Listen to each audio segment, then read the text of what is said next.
your source for high school sports. KSBC. Okay, Willie Akers, Nolan Anderson. We're here at UCCU Ballpark on the campus of Utah Valley University. 2A state baseball. One loss bracket. South Sevier Rams, Enterprise Wolves. South Sevier coming to the plate with Cannon Barney, Biggs Northup, Peyton Ingram. They're facing Parker Staley. Parker a 1.36 ERA in 56 2/3 innings, 15 base and balls, 99 strikeouts, a 9-1 record. First pitch called strike one.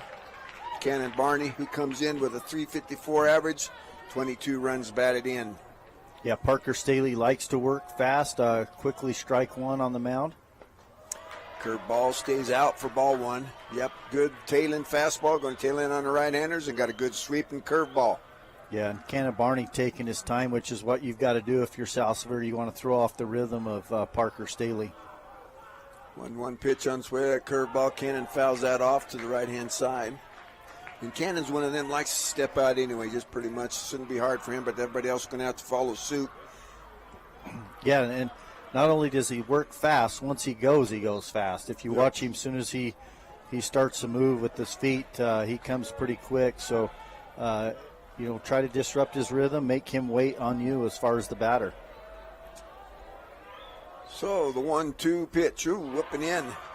Tried to get that in the ear hole there. Cannon Barney going to even things up, 2-2.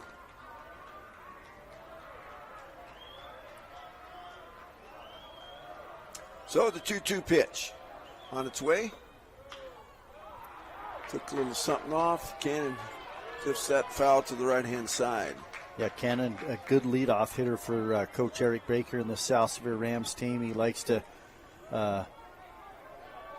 see pitches, but at the same time, he likes to hit the ball as much as anybody in that leadoff spot. Barney Neem's been at the top of this lineup for about 5 years now. There's one hit to the right-hand side. First baseman Kyler Randall. Did they get him? Yes, with the dish to Parker Staley covering for the 3-1 put out number one. Yeah, and he bobbled it there at first base. That's Kyler Randall, but he's able to gather it, pick it up, and flip it over to Staley for out number one. Yeah, good cover there by Staley. You got to get there quick because Cannon Barney gets down the line quick. That brings us to Biggs Northup. Biggs, 442, 9 home runs, 32 driven in. So the first pitch from Parker Staley. Up and away. I'm pretty sure they're probably going to try and be pretty careful to Biggs Northup. For the most part, you can definitely tell that they're going to try to establish that outside part of the plate. Yep, curveball up there. We're called strike one.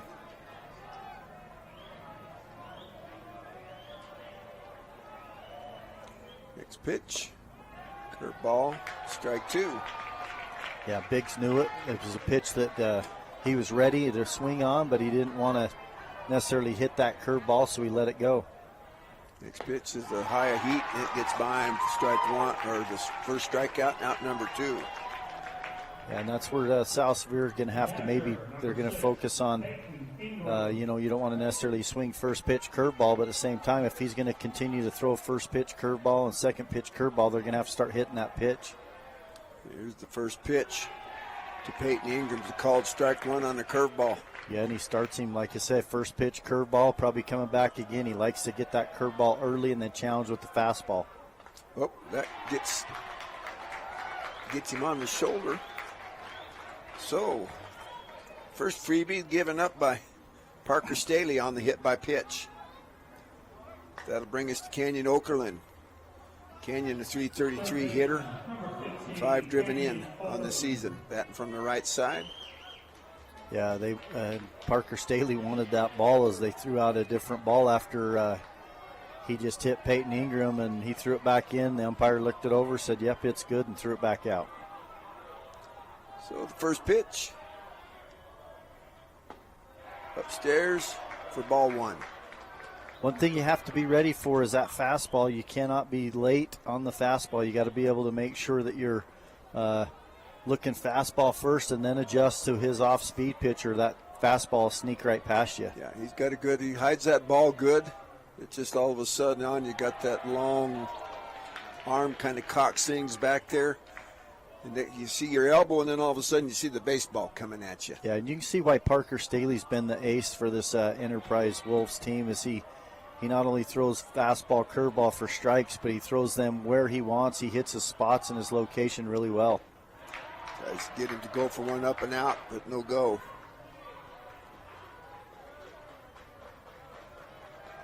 Coach Baker, got good speed there with Ingram at first base. Got 2 stolen bases on the season.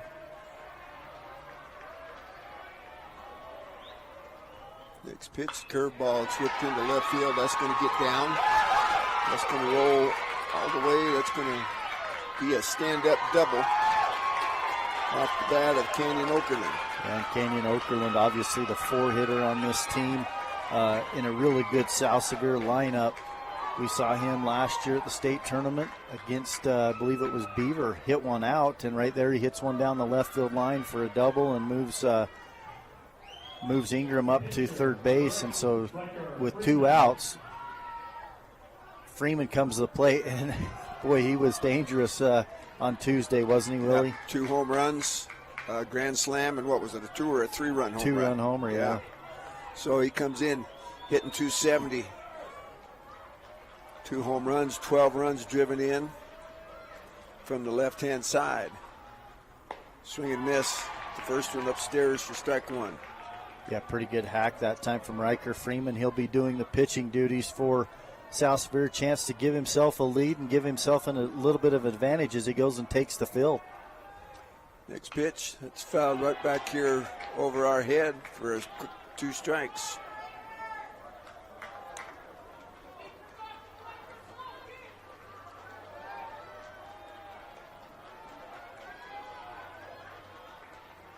The 0-2. Oh, I think that got him. I don't know how it didn't. I thought the same thing you did, Willie. I don't know how that missed him. Well, we did that last game. We thought one got by somebody and it hit him. So I better shut up here and just see what the umpire calls. Yeah, definitely in the, Freeman left-handed batter in that left box, but missed him. I don't know how, but the 1-2 pitch on its way. Swing and a miss, strike 3.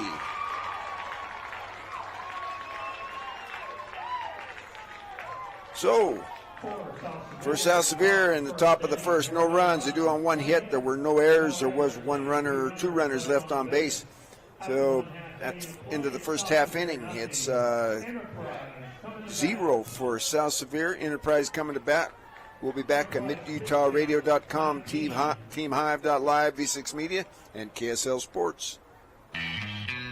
You benefit from the big savings and teamwork when you deal with Jorgensen Chevrolet and Jorgensen Ford, also known as the Jorgensen Automotive Group. The Jorgensen Auto Group will save you money and hassle because the Jorgensen Auto Group will make sure you get a good deal with every car, truck, and SUV at both Jorgensen Ford in Richfield and Jorgensen Chevrolet in Ephraim. If you're within the sound of my voice, rest assured that the Jorgensen Automotive Group makes car buying less stressful and cheaper than the big megacity dealers every day. Team up with the Jorgensen Automotive Group today. For more than 3 decades, the Intermountain Power Project has served as a model of regional energy cooperation, generating and transmitting coal-fueled electricity to a diverse group of municipal utilities and rural electric cooperatives with operations across 6 U.S. states. Now Intermountain Power is expanding its role as a regional energy hub, including utilizing renewable energy resources. Intermountain Power is proud to support and invest in our central Utah communities. Visit IPAUtah.com to learn more about IPP Renewed. Mason Machinery has MacDon's M1240 windrower that offers cab features to keep operators safe, comfortable, and productive all day long, including Ultra Glide cab suspension, a high-back multi-adjustable air ride seat, Bluetooth radio, warning beacons, and a fully adjustable steering column. The deluxe option takes it further with heated vented leather seating, power mirrors, and a 360-degree night vision to keep you cutting along after the sun sets. The M1240 is the next level of harvesting performance. Ask Mason Machinery in Springville and Aurora about an M1240 for your operation. Live high school sports action on KSVC. Hey, Willie Akers, Nolan Anderson back here at UCCU Ballpark on the Utah Valley University campus. 2A state baseball, 1-loss bracket. South Sevier facing the Enterprise Wolves. South Sevier threatened in the top of the first, but could not come up with a 2-out hit. So Riker Freeman will take the mound He'll face 1, 2, 3 at the top of the order for Enterprise. Brady Crouch, Carson Stauffer, Trayson Randall. Riker comes in with a 2.47 ERA in 51 innings pitched, 25 base on balls, 88 strikeouts, and I don't have a record for him. And that's part of the incomplete stats that I had here. So Brady Crouch will come to the plate. Brady comes in hitting .415 with 11 driven in for Coach Kyle Bundy. Coach Kyle Bundy's been here, I don't know how many years he's been there, but as long as I've been doing baseball, he's been there at Enterprise High School.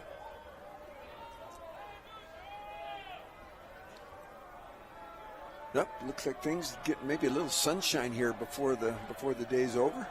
First pitch from Riker Freeman is left on right, the curveball right there for strike one. Yeah, really good curveball, and his is more of, you talk about the clock, Willie, and the different locations of where that ball starts and where it ends. His more 12-6. Yeah, or 1 to 5, yeah. or 1 to 7, yeah. Whatever the case is, yeah. Being left-handed out 1 there. 1 to 7, yeah. Yeah. Next pitch is fouled off. I had to try and figure out, geometry wasn't my strong part. Next pitch, curveball, that's hit towards the third baseman. Yeah, Good, nice good play. bang play there from Canyon Okerlund on the 5-3 put out. Yeah, as Brady Crouch, one of the fastest players we're going to see in this tournament, really gets down the line. But really nice play from Okerlund. Zipped that one across for out number one. So Carson Stauffer comes to the plate. .449 average, a home run, and 30 runs driven in.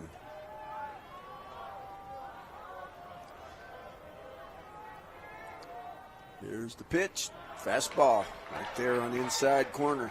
This is one thing, too, both these two pitchers for these two respective teams, they've got to be efficient with their pitches. Curveball, yes, sir. Strike two. I was about to say, where'd that one miss? But I'm remiss. It didn't miss. Potent don't know it. 0-2 pitch. Swing and miss. Strike three. Quick 3-pitch strikeout. Yeah, really good start to this game so far for Riker Freeman, who's arguably one of the best pitchers here in this tournament. Yeah, his problem is finding the home plate sometimes, finding that strike zone. And so far, great start. Looking to sit him down in order as he faces the shortstop, Trayson Randall. .483 average. First pitch misses. Not quite sure where there. 2 home runs, 35 runs driven in. From the left-hand sides, here's the left on left.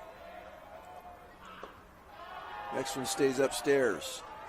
Yeah, missed just a little up in the zone. Got to make an adjustment, really stay on top and throw downhill. Curveball. That dialed it in right there. Strike one, yeah. You mix in a third pitch, a really good changeup, and Riker would be really tough to hit. The curveballs.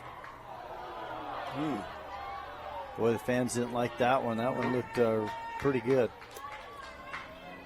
That curveball may have thrown a little blue there. Fastball fouled back here for strike two. And you see right now, too, we've talked about the different fielders. Southford playing pretty much straight up, but they are deeper in left, center, and right field than what we saw earlier today. Next pitch, swing and a miss, strike three. So the second strikeout in the inning. So no runs, no hits, no errors, and nobody left on. So after one complete inning, it is 0-0. We'll be back at UCCU Ballpark on MidUtahRadio.com, V6 Media, Team Hive.live, and KSL Sports. Expecting a bundle of joy? Beaver Valley Hospital's new maternity wing is your local haven for life's special deliveries. Combining cozy comfort with top-tier technology, they bring big city medical excellence to the heart of Beaver with that small-town touch Beaver Valley Hospital is known for. Their full-service community hospital is your health partner from inpatient care, emergency, surgical, maternity, physical therapy, home health, and hospice. Beaver Valley Hospital is proud to support Beaver High School. I'm Dr. Brandon Beck, and I'm one of the general surgeons at Central Valley Medical Center. One of the best parts of my job as a general surgeon is to interact with a wide variety of people. And many of those people have experienced chronic conditions or painful things for many years. And there is nothing better than helping them to work through those conditions and to have an improved quality of life. I'm happy to be back in Utah at Central Valley Medical Center serving the people in our community. This is Central Utah's sports leader, KSVC. Okay, Willie Akers, Nolan Anderson. We are back here, UCCU Ballpark. Top of the second inning. Coming to bat for South Sevier will be the 6, 7, 8 hitters. Cameron Hesse, Bryce Brindley. First pitch from Parker Staley is a strike. Yeah, Freeman really finished that inning strong with 2 straight strikeouts. Parker Staley finished the previous inning for himself with 2 strikeouts. Now 2 quick strikes to Cameron Hesse, 348 hitter, 13 batted in. Cameron steps out. Try to break the rhythm a little bit. We talked about that earlier in the broadcast here. Here's the pitch. That's hit right at the shortstop, Jason Randall. So the L6 is out number 1. Kind of a lazy one, but. Yeah, and so far, the South Sevier team, they did strike out twice, but they've put the bat on it more times than, just the one for Brady Crouch, kind of on a weak ground ball. Yeah, Brace Brindley up, takes first one upstairs for ball 1. Brace a 284 hitter. He's got 3 home runs on the season, 22 driven in. So got some pop in the bat here. Next pitch, outside for ball 2. Yeah, Brace is the shortstop in this game today. Big, strong kid. First 2-0 count for Parker Staley. That one's fouled back. 2 balls, 1 strike. Everybody that's been following 2A baseball and keeping tabs on what's going on, they knew coming into today, both in the 1-loss bracket games and the no-loss bracket, 4 exceptional games today. Yep. That's the next pitch, a strike. 2-2 pitch lifted to center field. Brady Crouch camped under it right there for out number 2 on the F8. We talked about Brady Crouch. We've watched him for a couple of years now. Good speed. He covers a lot of ground, just like the game previous with Branton Bethea from San Juan. Yeah. Payson Mitchell, the lone senior here for South Sevier. Payson, 284 hitter, 15 runs driven in. First pitch is fouled off the hands right here.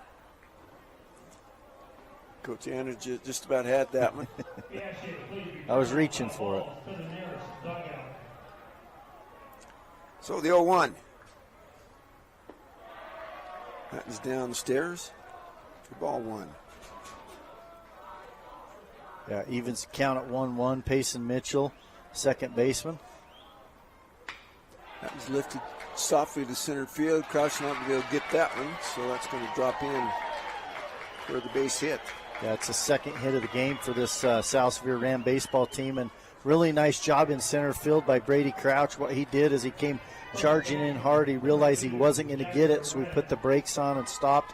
He did not want that high bounce to get up over him. Sometimes you get a big bounce on this turf field, and wisely keeps the ball in front of him, fields it cleanly.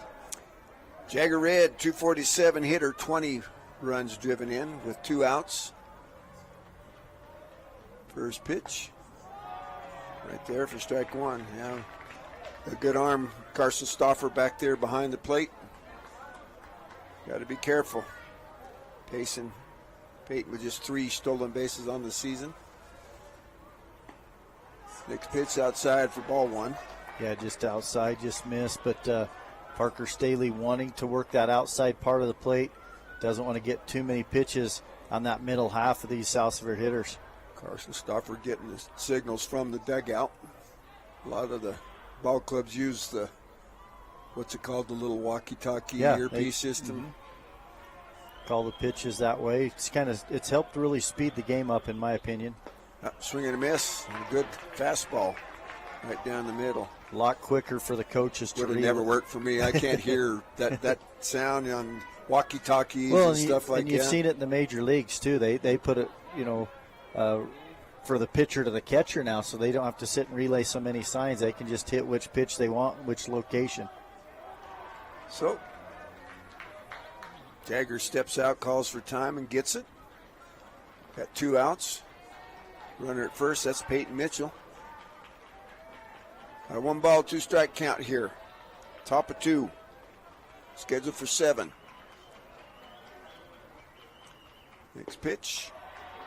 Boy, tough to lay off of that one. With that tailing fastball like that, but that does even things up at 2-2. These both previous games have gone 7, so we don't see a reason to see it any other way here today. So the next pitch fouled off right back here toward us.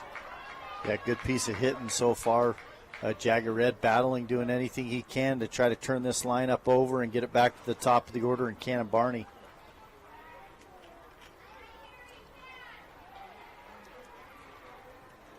Parker Staley wants to come have a look at the baseball.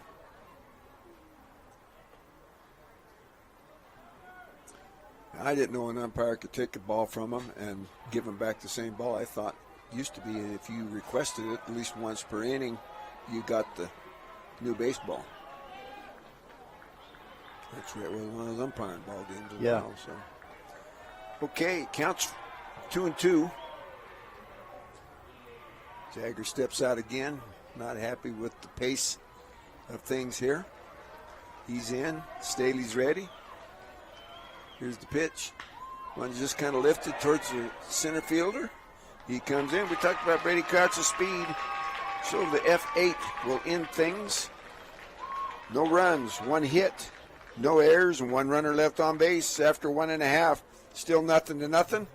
We'll be back to UCCZ Ballpark on Mid-Utah Radio Sports, Team Hive.Live, V6 Media, and KSL Sports. This is Mark Huntsman, President and CEO of Sunrise Engineering. Thank you to our clients and employees at Sunrise for the opportunity to work together to accomplish many great things. When you think of an engineering company, roads and water systems may come first to your mind. At Sunrise, we're in the people business. The people at Sunrise work hard to create solutions that work and relationships that last for the people of our communities. To become part of the Sunrise team or to learn more about our professional services, visit us at sunrise-eng.com. Since 1947, Barney Trucking has built a reputation of unparalleled customer service and satisfaction in the trucking industry. Barney Trucking is now hiring drivers statewide, including Beaver, Millard, Sevier, San Pete, Juab, Carbon, Emery, Utah, and Salt Lake counties, as well as many other locations. The job includes a home daily schedule, excellent pay, benefits, training, retirement, a positive work environment, and requires a Class A CDL license with doubles endorsement. To apply, go to barneyjobs.com. That's barneyjobs.com. You're listening to exciting high school sports action on KSBC. Willie Akers, Nolan Anderson back here at UCCU Ballpark. Bottom of the second inning, 0-0 ball game. Enterprise coming to bat, 4-5-6. Parker Staley, Clint Bundy, Jason Whitman. First pitch to Staley from Freeman. Upstairs for ball 1. Yeah, Freeman's still, doing a nice job with that curveball, trying to establish at first pitch here, keep these Enterprise hitters from just attacking fastballs. Curveball there, strike 1. That Parker Staley's the one you got to worry about here in the lineup. 459 average, 5 home runs, 44 runs driven in. Another curveball. Fouled weakly off to the left-hand side for strike 2. Yeah, on the day when pitches count, Riker Freeman had 12 in that first inning.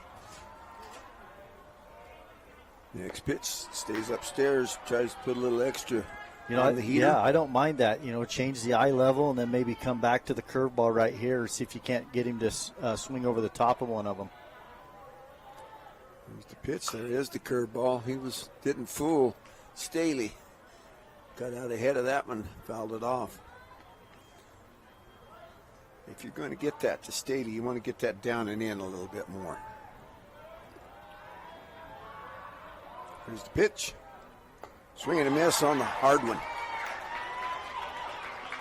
Yeah, that's 3 straight strikeouts for Freeman, and he looked to be dialed in out there today.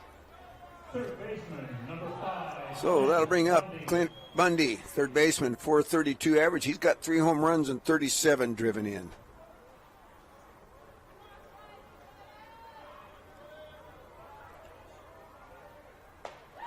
Swing and a miss on the hard one. Strike one. Yeah, Bundy just laid on the fastball right there as Freeman just reached back and brought a little extra.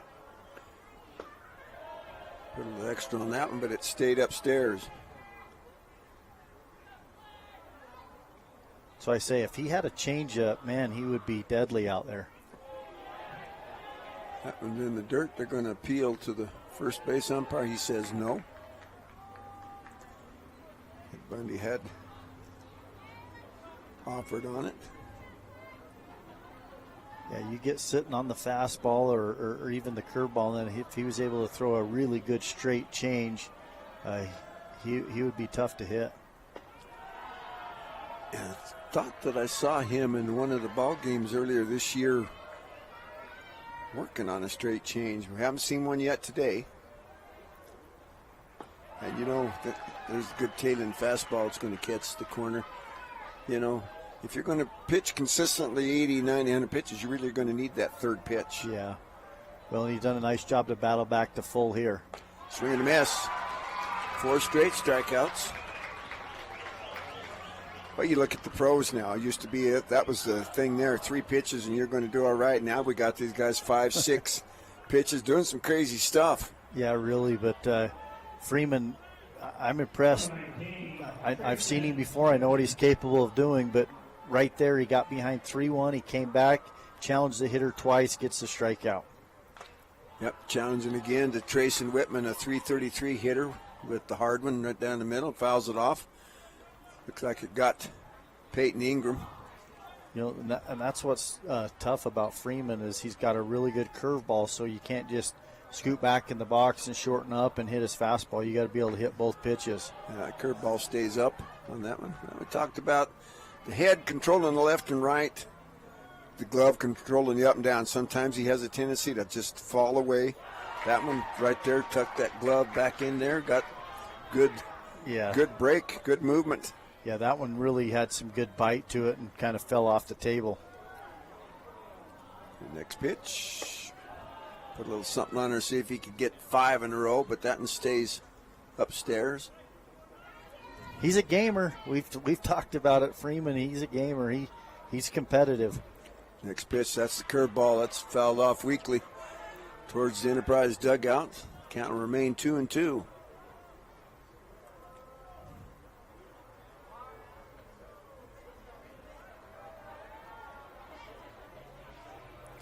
Next pitch, swing and a miss on one that he climbed the ladder on that one. So strikes out the side. High fastball, just challenging the hitters, blew it by him.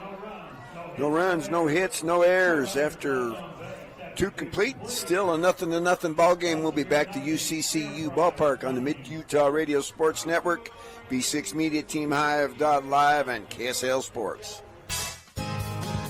Honey's Marketplace invites you to experience their refreshing variety and signature items. Honey's Marketplace features a wide selection of camping supplies, a garden nursery, and fresh floral department. Experience fresh-baked artisan breads and pastries in their bakery, and sushi made fresh every day. Get all this with hometown service you deserve. Fresh, friendly, and close to home. Honey's Marketplace, 260 East, 300 South in Kanab.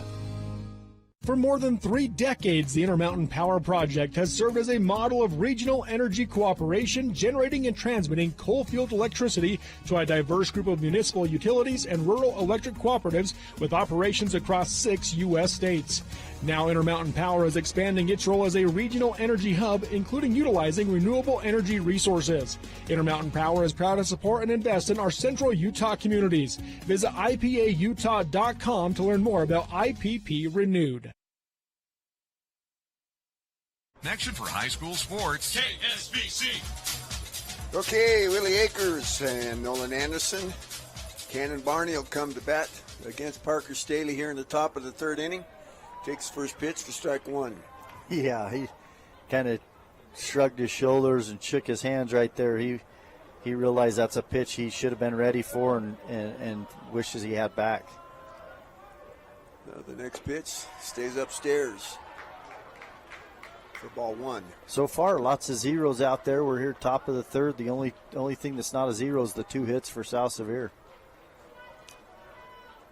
Parker Staley deals the 2-0 pitch, goes to 3, or 2-1, 1-1 pitch goes to 2-1. Yeah, Coach Baker talking to Barney, giving him signs, trying to slow down, I think, the rhythm of Parker Staley.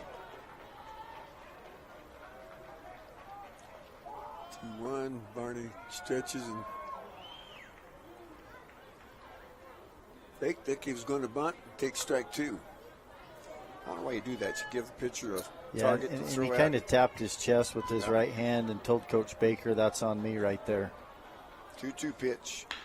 Hit towards the shortstop. Trace Randall across the diamond with the strike for the 6-3 put out, and out number 1. Trace Randall to Kyler Randall. The Randall to Randall connection there. Yeah, Randall's, I'm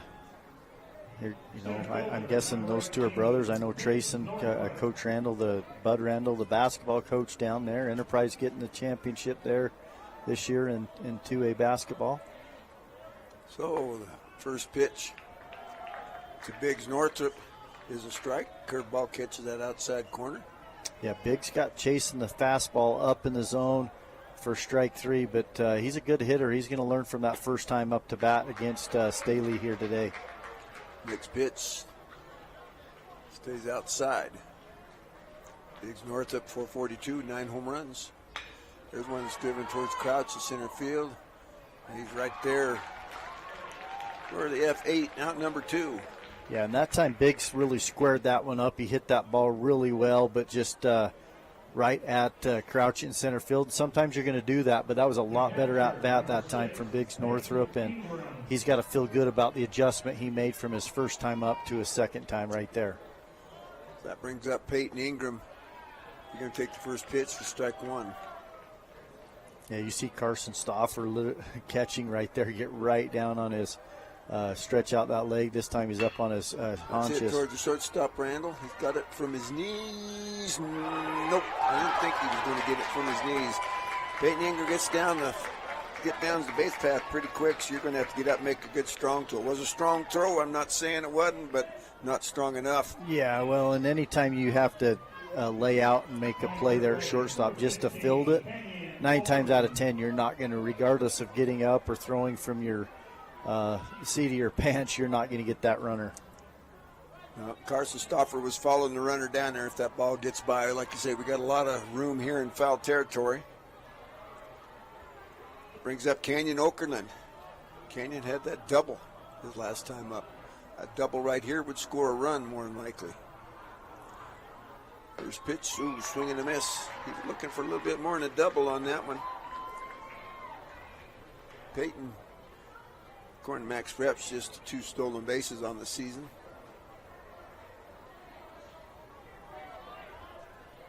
The 0-1 count to Canyon Okerlund. Canyon, 333 hitter with 5 driven in.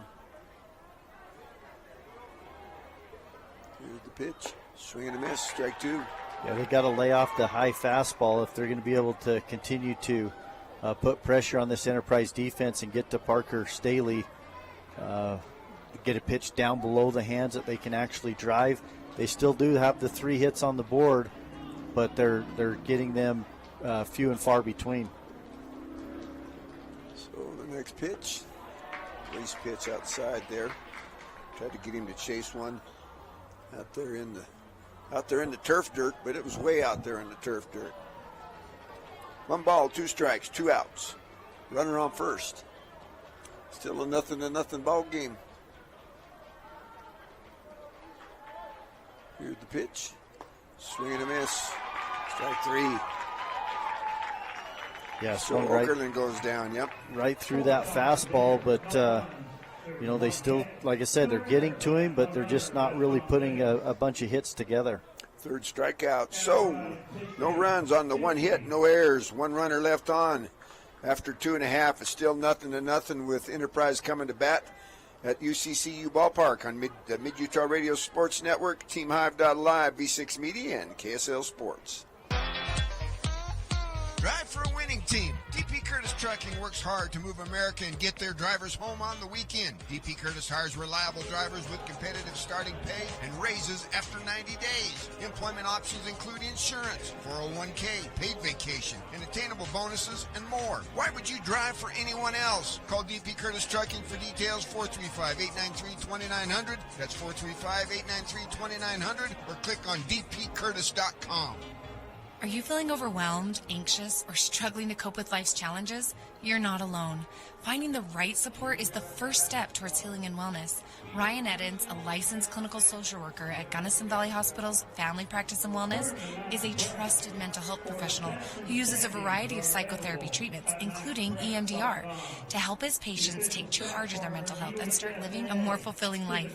Call Ryan Eddins at 435-528-2222 to schedule your appointment today. Your home, life, and auto insurance deserve a winning team. Farmers Insurance Dan Cranny Agency introduces the newest member of the team, Gabe Cranny. Yep, it's now a doubleheader. But who needs insurance? If you own a home, farm, ranch, business, or have a spouse, children, or livestock, you need insurance. Get peace of mind with a winning team to make sure home sweet home stays that way. Call Dan or Gabe Cranny at Farmers Insurance of Richfield, 435-896-5453, 896-5453. America can depend on farmers. Live play-by-play coverage of local high school sports. KSBC. Willie Akers, Nolan Anderson back here, 2A State Baseball at UCCU Ballpark on the campus of Utah Valley University. Riker Freeman still on the mound for the South Sevier Rams as they face the Enterprise Wolves in the bottom of the third inning. Enterprise will bring 7, 8, and 9. Clayton Bowler, Kyler Randall, and Jackson Hyatt getting their first chance to see Riker Freeman. Clayton Bowler, 368 or 308 hitter. 17 runs driven in from the left-hand side. Yeah, one thing Enterprise and Coach Bundy, they're probably going to be talking in between innings is seeing a lot of pitches and seeing if they can't disrupt the rhythm out there of Riker Freeman, because he's definitely in a rhythm with the 5 straight strikeouts. That first pitch is fouled off to the third base side. You might even see them trying to bunt, or, especially the left-handed batter right here. You could slap one down that third base line and have a chance to get on base. And then sometimes a pitcher, when they get a runner on base, they don't throw as well as they have been in the windup with nobody on base. Yeah, next pitch, a curveball. He just kind of waved at that one, got a little piece of it.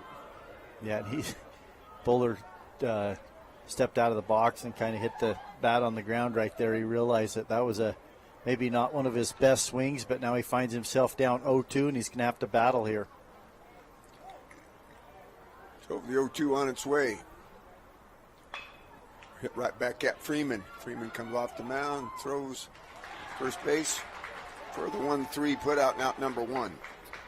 Yeah, and if you're Enterprise, you got to be happy with that. Even though you got out, you didn't strike out. You put the ball in play, and sometimes that sends that psychological message to the rest of your teammates that, hey, I got up there and hit the ball, hit it hard right back at Freeman. And then the hitter on deck and those players in the dugout realize that they can do the same thing. Exactly. You broke the string of strikeouts. First pitch is a ball to Kyler Randall.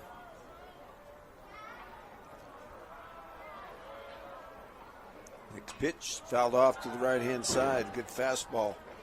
Good movement. Talked about the movement on Riker Freeman's fastball.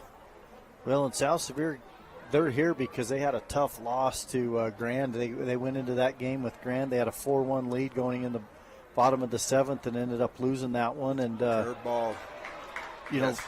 Freeman was dialed in that game, and then ended up pulling him out in that 7th, and they kind of lost it. So that's something that's probably sat not so good with him, and he's coming back and really throwing well today.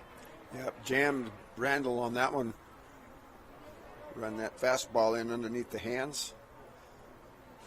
Might have been a ball, but you can't let it go here when you're down 1-2. No, and Enterprise in similar fashion lost to Duchesne late. Swing and a miss for strike 3. Out number 2. And the 6th strikeout for Riker Freeman. Yeah, we're definitely going to be seeing it. Everybody knew it. This game specifically would be a pitcher's duel. So one run might be enough. You got to find a way to get on base and manufacture a run. This would be a Robert Lovell special right here.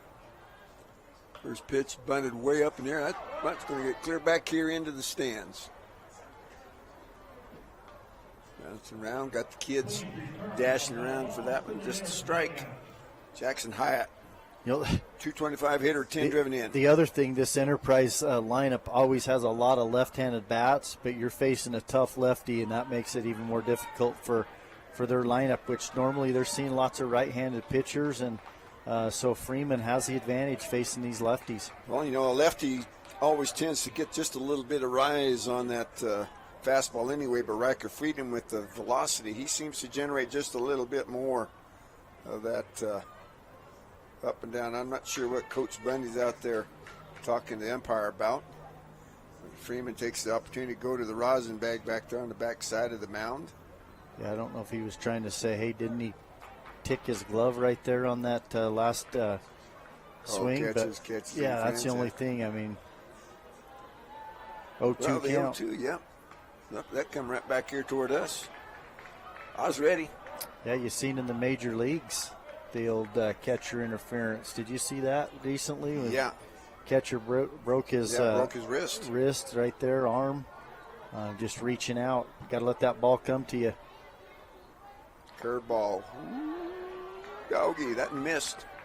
Not by much. 1 ball, 2 strikes, 2 outs. The pitch. Nope, that stays upstairs too. Try to put a little extra on it. And if anything, I think that's one of Riker's maybe not weaknesses, but just kind of an oddity. He'll try and put just a little bit too much on. You got a 275 hitter here in the batter's box. You made him look bad. Just go with your good stuff there. He fouls that one off.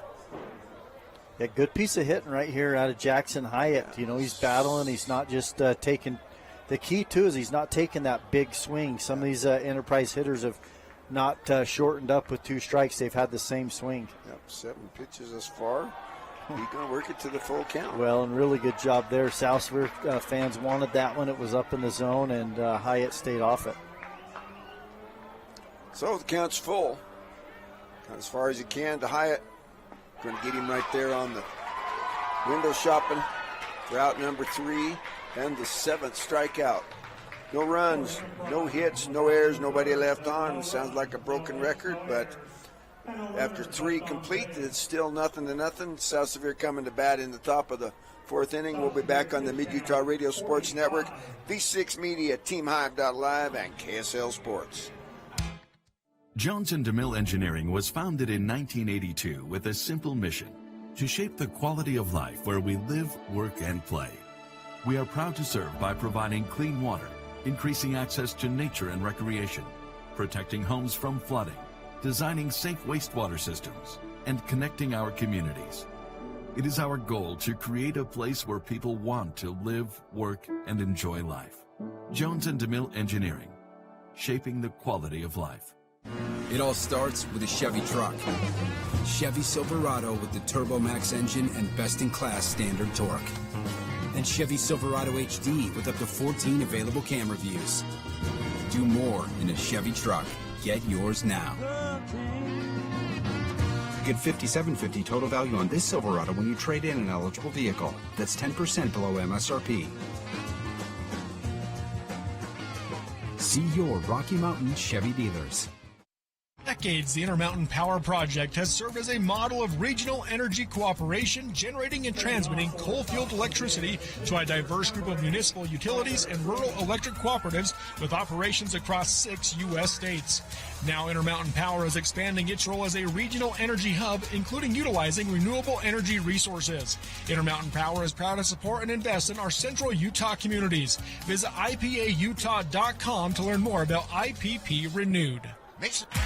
You're listening to Utah Sports Leader, KSBC. Okay, we're back here, top of the 4th. Riker Freeman will face Parker Staley. First pitch is a ball. Chases Riker out of the batter's box. Cameron Hesse and Brace Brindley in that order. 0-0. 3 hits, for the Rams, none for Enterprise. Ooh. Riker's talking to himself. He said he had a pitch. Yeah, he just missed that one. That was a little bit up in the zone, and he just got underneath it. But that was a pitch that he feels like he should have ripped. Next pitch, could have told you the curveball was coming, but it misses outside. Yeah, Staley trying to get him on that backdoor curveball. Through three, we have a 51-47 pitch count. Enterprise 51, South Sevier 47. Next pitch to Freeman, swing and a miss. Pretty good. Got a little piece of that one. Pretty good swing on that. Yeah, 2-2. He's going to have to shorten up. He did. Fouled it off back here to the left of us, up over the stadium, out towards the tennis courts. Next pitch. Swing and a miss, one down and in, down under the hand. Nice, good pitch there. Yeah, really good location from Staley. Made the adjustment, and just a really good pitch right there to get strike three for the first out and the second strikeout of Riker Freeman. Fourth total for Parker Staley. Neither pitcher has walked a batter yet. You have one hit batsman by Parker Staley. Cameron Hesse lifts one in the air here. Looks like it is going to stay in the foul territory. Yes, and Clint Bundy's over there for the P5. Haven't done it yet. Every position on the ball field has a number. Pitcher 1, catcher 2. First to third is 3, 4, 5. Shortstop is 6. Outfield left to right, 7, 8, and 9. The shortstop, number 14, Brace Brindley comes to bat. Flew out to the center fielder, Brady Crouch, his first time up. Comes in with a 284 batting average, 3 home runs. Swings at a curveball there for strike one. Yeah, just right down the middle. Staley once again just trying to challenge these hitters and get ahead early in the count. Got a friendly call there, I think, on one up in the strike zone. Yeah, these hitters, both these two teams, these hitters have got to be able to find a way to make an adjustment with 2 strikes. Swing and a miss. For out number 3. So no runs, no hits, no error, nobody left on. After 3.5, still 0-0 with Enterprise coming to bat. You're on the Mid-Utah Radio Sports Network, TeamHive.live, V6 Media, and KSL Sports. Mason Machinery has MacDon's M1240 windrower that offers cab features to keep operators safe, comfortable, and productive all day long, including Ultra Glide cab suspension, a high-back multi-adjustable air ride seat, Bluetooth radio, warning beacons, and a fully adjustable steering column. The deluxe option takes it further with heated vented leather seating, power mirrors, and a 360-degree night vision to keep you cutting along after the sun sets. The M1240 is the next level of harvesting performance. Ask Mason Machinery in Springville and Aurora about an M1240 for your operation.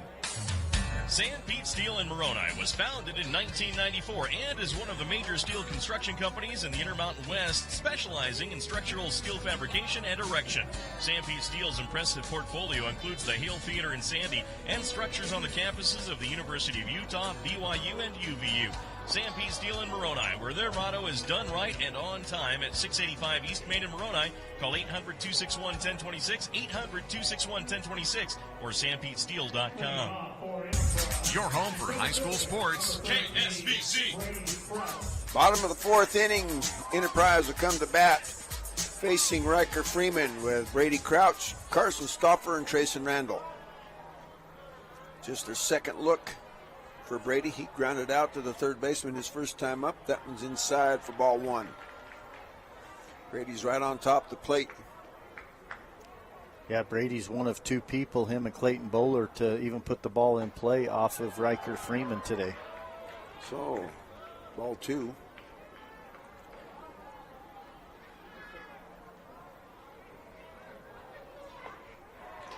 Swing and a miss. Strike 1. 2 balls, 1 strike.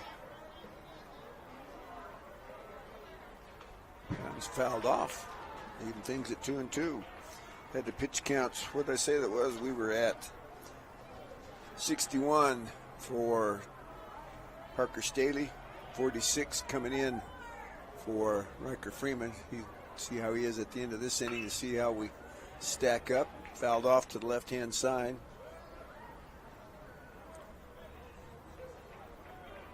Right now it's Brady Crouch battling 2-2 count. Still needs to shorten up and try to put something in play. He's a .415 hitter. Swing and a miss. He's just one of the statistics so far in the day, the 8th strikeout for Riker Freeman. Freeman's got it dialed in, there's no question. These Enterprise hitters and even Coach Bundy might consider trying to shake things up a little bit, give lots of signs, make him wait on them.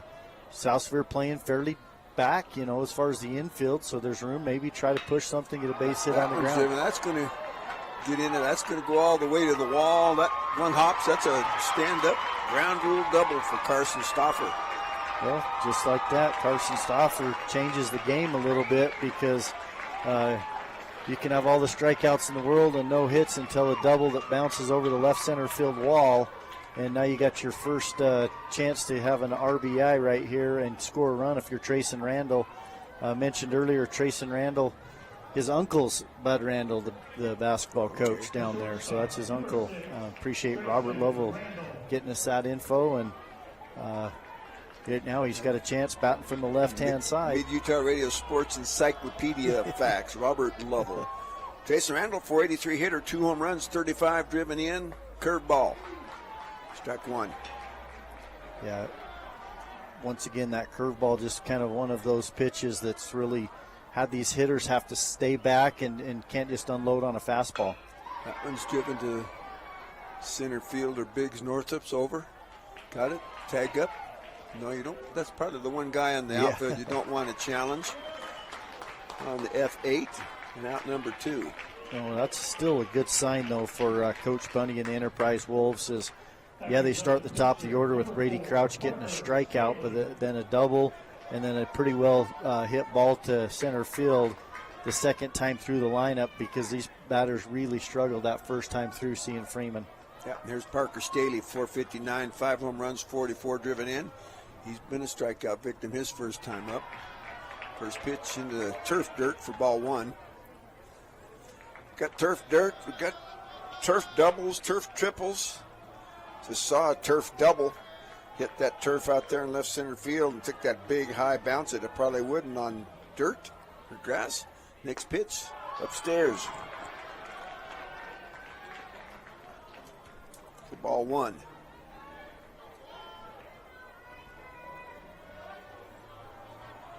Yeah, if you're Stauffer too, you got to get a good secondary lead because you want to score on anything that hits the outfield whatsoever, and even on a bobble on an infield or a throw across the diamond, see if you can't come all the way around to score. How about to take out your head coach hit there? Just about took the feet out from under Coach Kyle Bundy there at third base.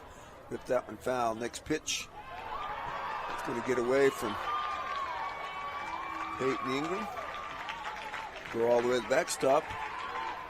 The runner will move up. And ball 2. Well, now that really puts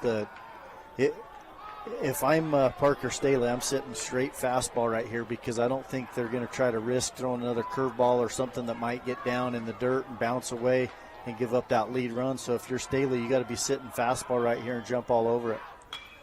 Well, he did just what you said. He just got it fouled. I think it's playable.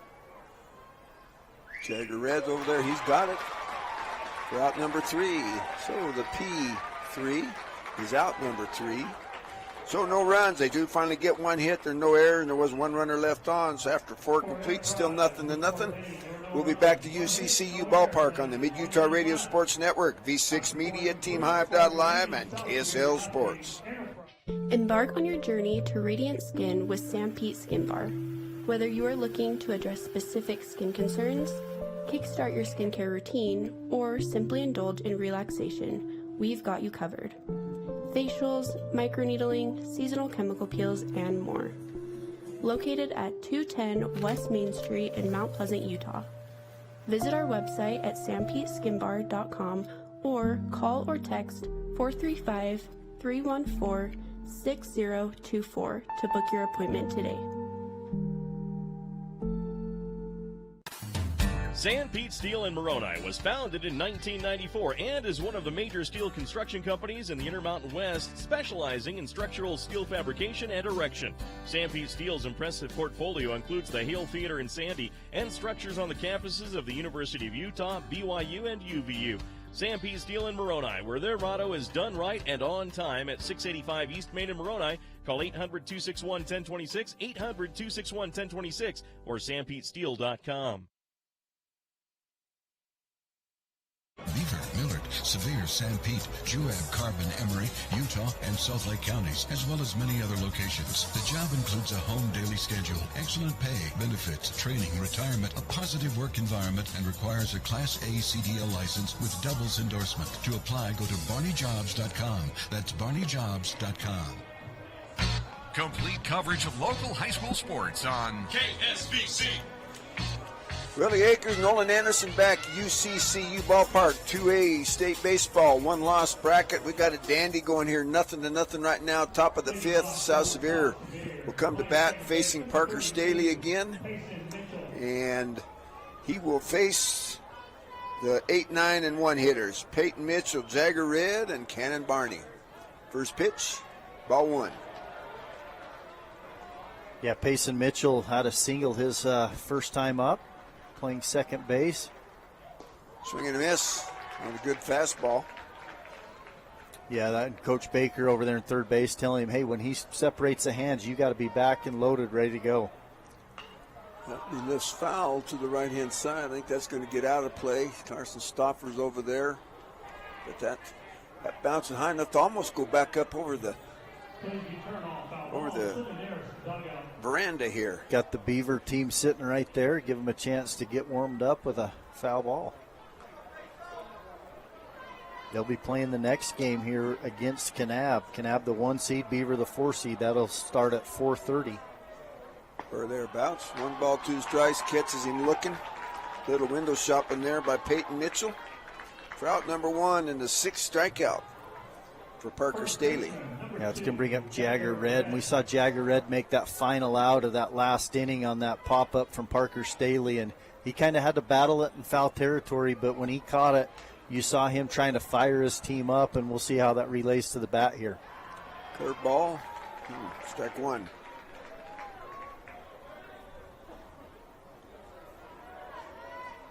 Next pitch. Way outside for ball 1. Blue seems to, I guess maybe because where he set up that high outside pitch for the strike. Yeah, he sets up on the inside part of the plate there. Swing and a miss. Strike 2. Jagger Red. Jagger's a 247 hitter. He's driven in 20 so far for Coach Eric Baker. Flew out to the center fielder, Brady Crouch, first time up. Oh, another. Caught looking. You're not going to be able to. Now you got to make an adjustment here. Blue's calling that pitch out there. You got to recognize it. Yeah, with 2 strikes, you also got to realize that the zone widens all the way together. Anything below the hands, you've got to be aggressive with 2 strikes, shorten up. You don't have to take a big swing, but you got to be able to put the ball in play, and usually good things will happen if you do that.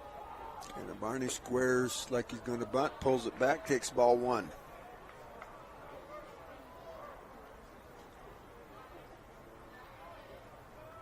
Everybody retreats. Infield just pretty much straight even with the bag. Next pitch. Outside for ball 2. Yeah, Barney, we talked about it. He's such a good leadoff hitter. He's patient. He'll see pitches. He's not afraid to hit down in the count, 1-2, 0-2. But here he's ahead in the count. And there's his first strike. Well, if you're going to come unwound at anyone, that would have been it so far today. He's still ahead, so he can afford, like I say, he's got good bat control. He handles the bat really well in the box. Next pitch, that's going to get down. Maybe more than 1. Nope. Clayton Bowler gets over there and throws a strike back in the infield to hold him to the single. But that'll get to the number 2 hitter, the big guy in the lineup. Biggs Northup, 442, 9 home runs, 32 driven in. When Barney took a really big turn, one thing that I think, if I was Coach Baker, I would have liked to have seen him even gone further. He could have followed the first baseman and then you can keep track of the pitcher because the first baseman come completely off, and so there's nobody there. There's no catcher, anybody getting behind him. Carson didn't go up this time. Usually he does. He's usually up the line there. Because then if they misbobble it or mishandle it or even throw the ball offline, you can coast into second base. First pitch to Biggs Northrop. Must have been downstairs for ball one. I'm still kind of trying to figure out the strike zone here. 1-0 pitch. They're going to go across, trying to get Cannon leaning, but you know, there is 2 outs, so if you could pick a count where you feel like maybe you can get a good pitch to get a stolen base on, it's worth the chance right here with Biggs Northrop up and then try and drive him in. Fastball catches the inside corner.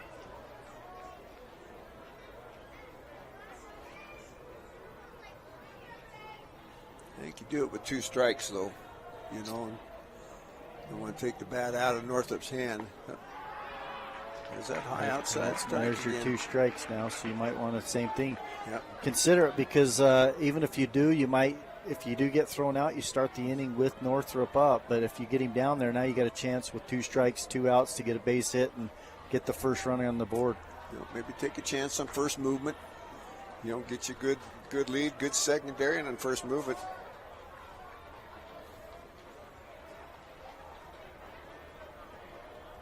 Not going. Not sure what Biggs was doing there, dancing around. I almost wondered if he thought strike 3 and just headed for the dugout. But yeah, no. So deuce is wild. 2 balls, 2 strikes, and 2 outs. Curveball. This cue ball. Hey, get down there. Up. I think Randall right there decided, hey, this might come back fair, and I'll let it come fair, and then I'll just field it and step on the bag because Northrop stayed in the box. Yeah, it was headed that way. I think the 3 of them there are all talking. You got Staley as the pitcher and Hyatt, the second baseman, talking to Randall like, what were you doing? He's saying, hey, I was trying to get that ball to go fair. Even if it hits the base, I can pick it up and step on it. Northrop never left the box. So 2-2, 2 outs. You'll go. That was lifted. Just got under one. That's going to go well foul.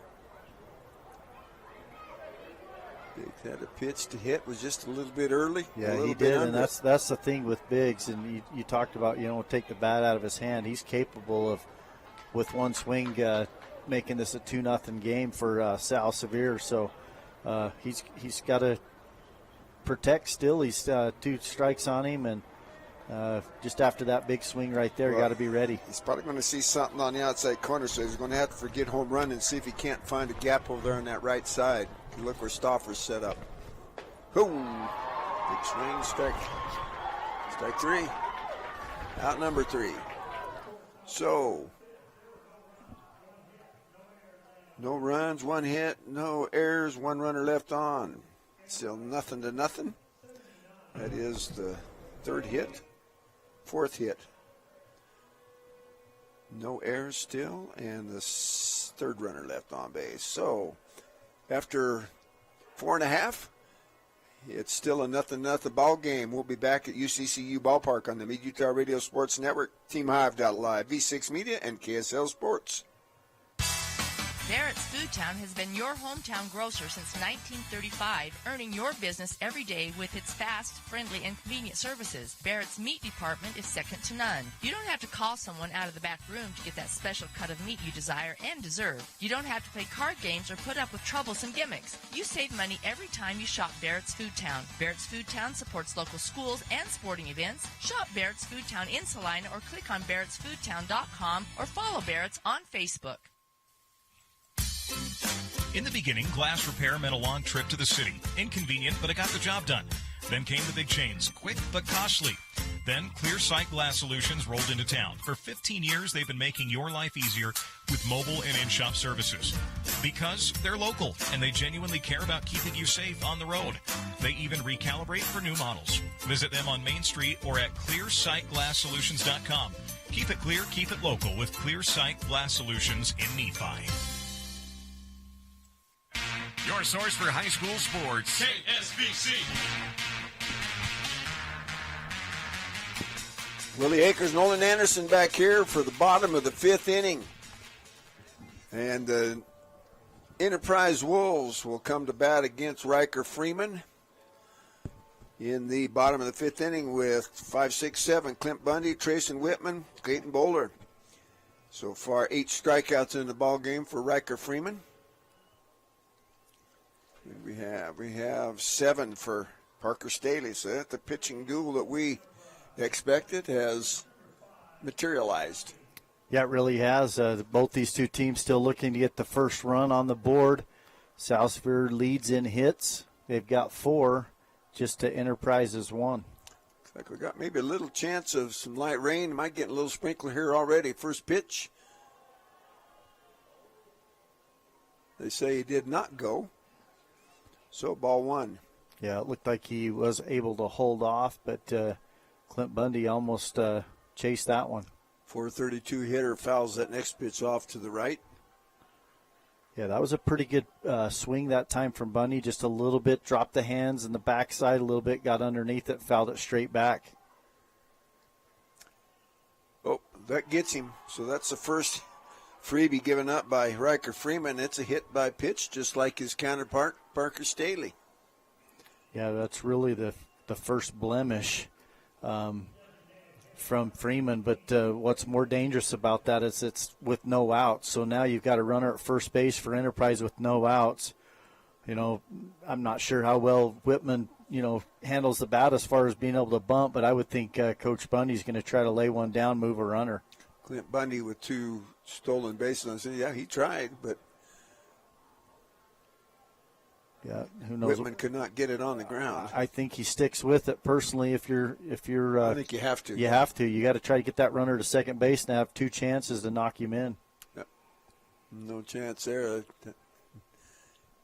Fouls it off to the right-hand side.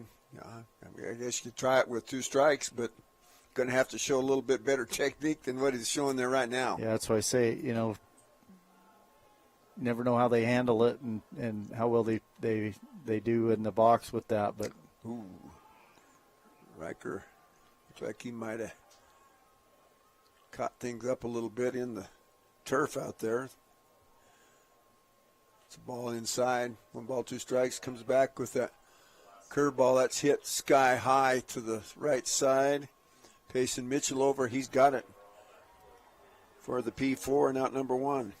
Well, and that shows you the execution. I felt like in the game, especially like this one, when it's a pitcher's duel, you've got to be able to execute and do the little things, whatever it takes to manufacture that run. And their failure to be able to execute a bunt and move the runner, right there might come back to cost them later in this inning if they don't get it done otherwise. Yeah, Clayton Bowler. At bat, he hits one towards the right side. Bobbled there. Yeah, there's the first error of the ball game. So the E4 will put Clayton Bowler on. That would put, if they had executed the bunt, that would put runners at first and third with 1 out. But that's going to bring up the number 8 hitter, Kyler Randall. 246, 12 driven in. Struck out his first time up. Yeah, we are starting to get a little sprinkle as you see the crowd. Everybody's running for the cover. Runner is number 3, so Bowler will probably re-enter, but. Yeah, and number 3 is, well, not sure who that is. Look at the lineup card, see if that tells you. Because it doesn't match what they have in the program, that's for sure. Number 3 is Aiden Emmett. Aiden Emmett. Okay, so that will put Kyler Randall, too, also. He is the brother to Trayson Randall. And they've got another brother that's a freshman on this team and an older brother that was a really good player for Enterprise as well. So Randall name has been there for a while, and they've all been able to show what they can do on a baseball diamond, that's for sure. Ryland Randall, the older brother. Yep. First pitch swinging. Skyler Randall swings over the top of a curveball. That looked more like the slider there than his curveball he's shown earlier. So 0-1 comes back a little bit upstairs.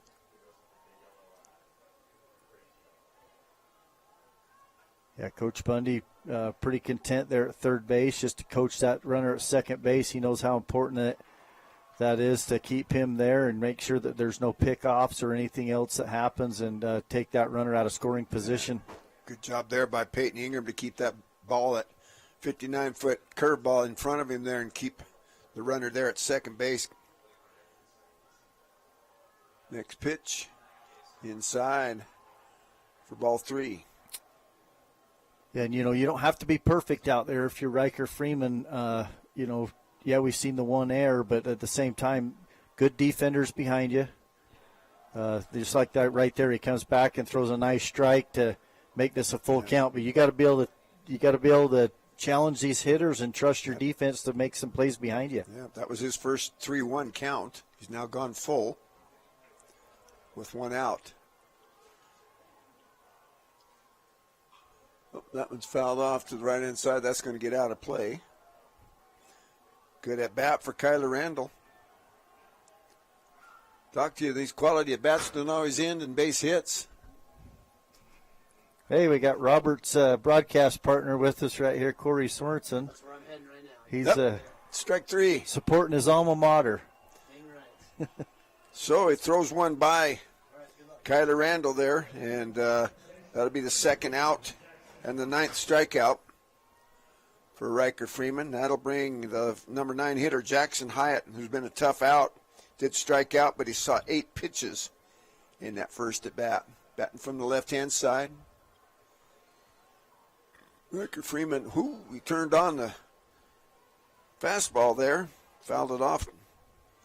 That could have been some trouble. Yeah, absolutely. I think Jagger going to hug the line just a little bit more, maybe. He's taking a step back over there. Not holding anybody on. Curveball, right? Whew. Well, curveball for a ball. We'll just leave it at that. Yeah, 1-1 count here with 2 outs. Riker Freeman really wants to get the batter. That one's in the turf dirt for ball 2. That's one thing about this turf. You can play when it's raining. Yeah, you can. That ball's lifted foul towards Canyon Okerlund at third base. Camped under it, and he's got it. For out number 3, the P5 ends the rally. So, no runs, no hits, no errors, and 2 runners left on base. After 5 complete, it's still 0-0. We'll be back at the UCCU ballpark on the Mid-Utah Radio Sports Network, V6 Media, TeamHive.live, and KSL Sports. Vince Lombardi once said, "The measure of who we are is what we do with what we have." The quote rings true whether applied to our country, our schools, our homes, or on the field of play. We applaud our student athletes for their hard work and determination on the field and in the classroom. Brought to you by Sunrise Engineering, promoting excellence in sports and education. Visit us at sunrise-eng.com. That's sunrise-eng.com.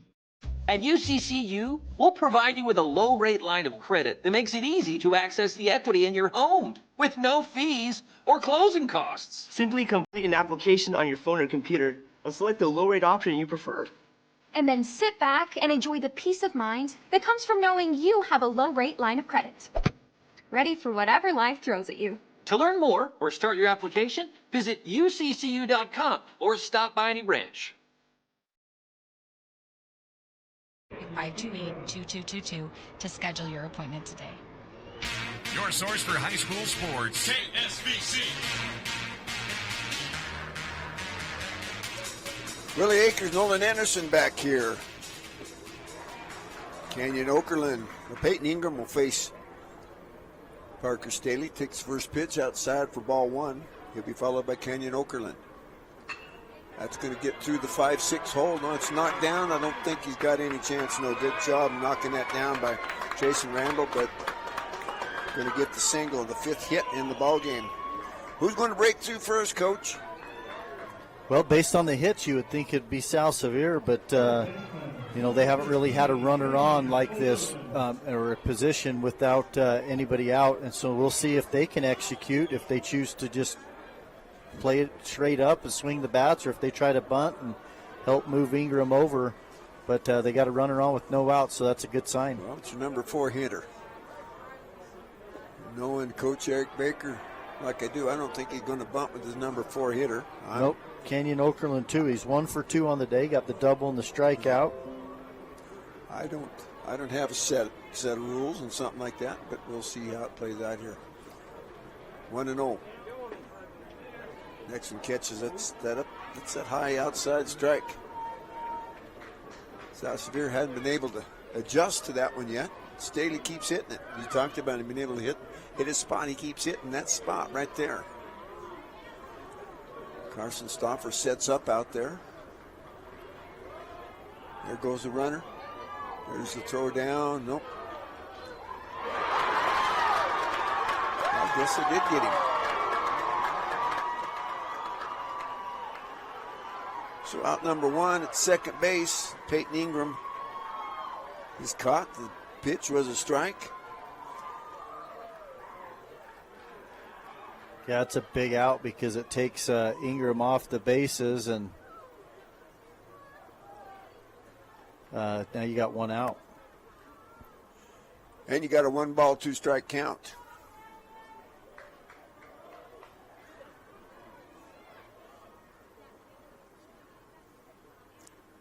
He wants to talk to, Eric Baker wants to talk to the third base coach there, or third base umpire. I'm not sure what's going on there. I think he's just questioning that he was safe and that he never slid off the bag. Will you please go talk to the other umpire and see? Because it looked to me like at first he was safe and then maybe come off the bag, and that's when they called him out. I didn't see a second tag, though. Yeah, and I think that's what the discussion is he missed him. He might have tried, but he never came off the bag, and he's I don't know. It's going to be at this stage. Yeah, I would be shocked if they overruled it where they've already sent him to the dugout and almost threw a first pitch, but yeah, they stick with it. They're going to stick with it. Talked about that 3-0 pitch being old automatic. That call there is pretty much old automatic as well. Yeah. So 1-ball, 2-strike count to Kenyon Okerlund with 1 out.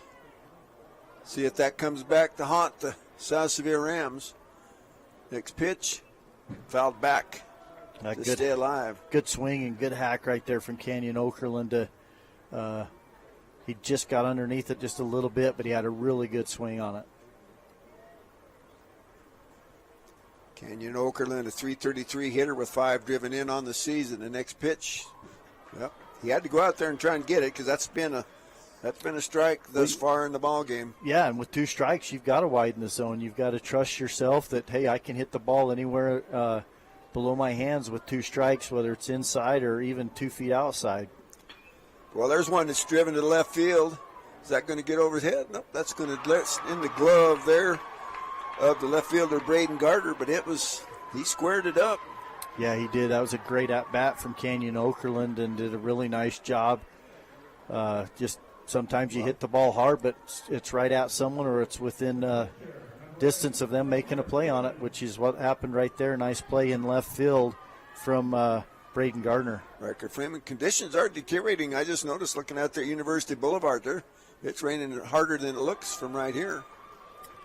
They say he went around. Yeah, you can see that, everybody's still looking for cover, and it's starting to leave some wet cement.